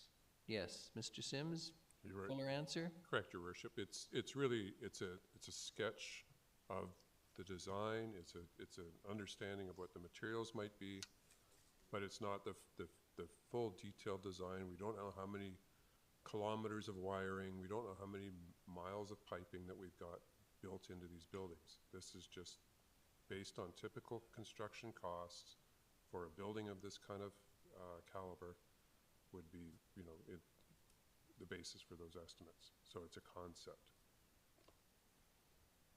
I took the City Works Yard tour, and we saw the building, the mechanic shop, and some of the accessory buildings as well. The accessory buildings seem fine. I know it's a desire, I'm sure, of employees to have a fancy new building, but can we maybe just have a project that's just a new shop? If, two mechanics sneezing might knock it over? Like, can't it just be a shop? I'm That's the main sorry, but concern. you're either too close to the mic or Oh, not I'm sorry. terribly Well, Mr. clear, Sims, I know no I one should- can understand you. Sorry, Mr. Sims was quoted as saying that if two mechanics sneeze at the same time, the building might fall down. So why don't we just work on just making a new shop instead of replacing all the accessory buildings into a big gigaplex? Like, just focus on the building of need, which is the mechanics shop. I think it's fair to say, Mr. Collin, that there's a little more to it than just replacing a shop. Mr. Sims? Your Worship, the buildings, not only the fleet maintenance facility or the shop is undersized, but it's also structurally deficient. There's a long litany of reasons why the building itself is deficient. And I would say the same applies to the administration building. It's too small. It's trailers that are past the end of their useful lives. And there are a number of other buildings on the site that make up the operations of the city, and those are intended to be rehabilitated or renovated over a period of time. So that's another, part of the operation, part of the project, but that's not necessarily what we're talking about here. We're talking about borrowing funds eventually to replace the fleet maintenance facility and the crew and admin building, both of which are woefully out of date, both of which are woefully inadequate for 110,000 population. And I just wanted to correct Councillor Manley's $1 billion. It's actually $5 billion in assets that the city manages. And can we just, I would like to, amongst all my conversations I had over the past year, of all the conversations I have in the past year, it seems like people just have a real problem with the amount of money you're spending. Can we just get a modest proposal to taxpayers? Councillor Armstrong. I just want to say, and I've posted, as you know, go take a look at what Saanich is spending for the exact same building almost. 200, you know what? No, we are there. You're talking about, you don't understand why it's so much money. It's like this all over. It's not just Nanaimo. Take a look at how much the water plant came in, $2 billion over budget. We took this from $160 million when it first came forward to council. Contrary to what people think, we sat and listened, and we sat at a council table at a GPC, Governance Primary, and we went through it with staff, and staff came back and they dwindled it from 160 down to 90 million. So, and I know it's a lot of money because I was shocked too, I'll be quite honest. But you take a look at the cost of how much stuff, pipe's gone up 55%, concrete's got up 45%. We're not buying, like as the mayor likes to say, we're not buying groceries. You don't think for a minute that we're all taxpayers here too. Like every single one of us pays taxes here. We looked at this long and hard, and yes, it seems like a large number, but when you compare this to everything around the country, this is less than most. And I know people don't want to hear that, but that's my belief, and I honestly believe this building has to get built. Right. As I said, myself and dozens of others spoke to thousands of Nanaimo residents, and cost is the main deterrent here. No, I understand Like that. 90 million's a lot. If it's going to go back to the same, sounds like it's going to be the same project with another AAP coming forward. I'd really like to see this as an Referendum. Yeah, or a Maybe. referendum. Or I'd really like to see this as an election issue when we maybe elect a new mayor and council That's fair. in 2026. That's fair. Yeah. Yeah. That's a very fair question. Yeah. Thank you, Councillor Armstrong. Thank you, Mr. Collin, for your question. Appreciate it. Motion to adjourn. Moved Councillor Perino, seconded Councillor Armstrong. All those in favor? Any opposed? None. Motion carries. Thank you.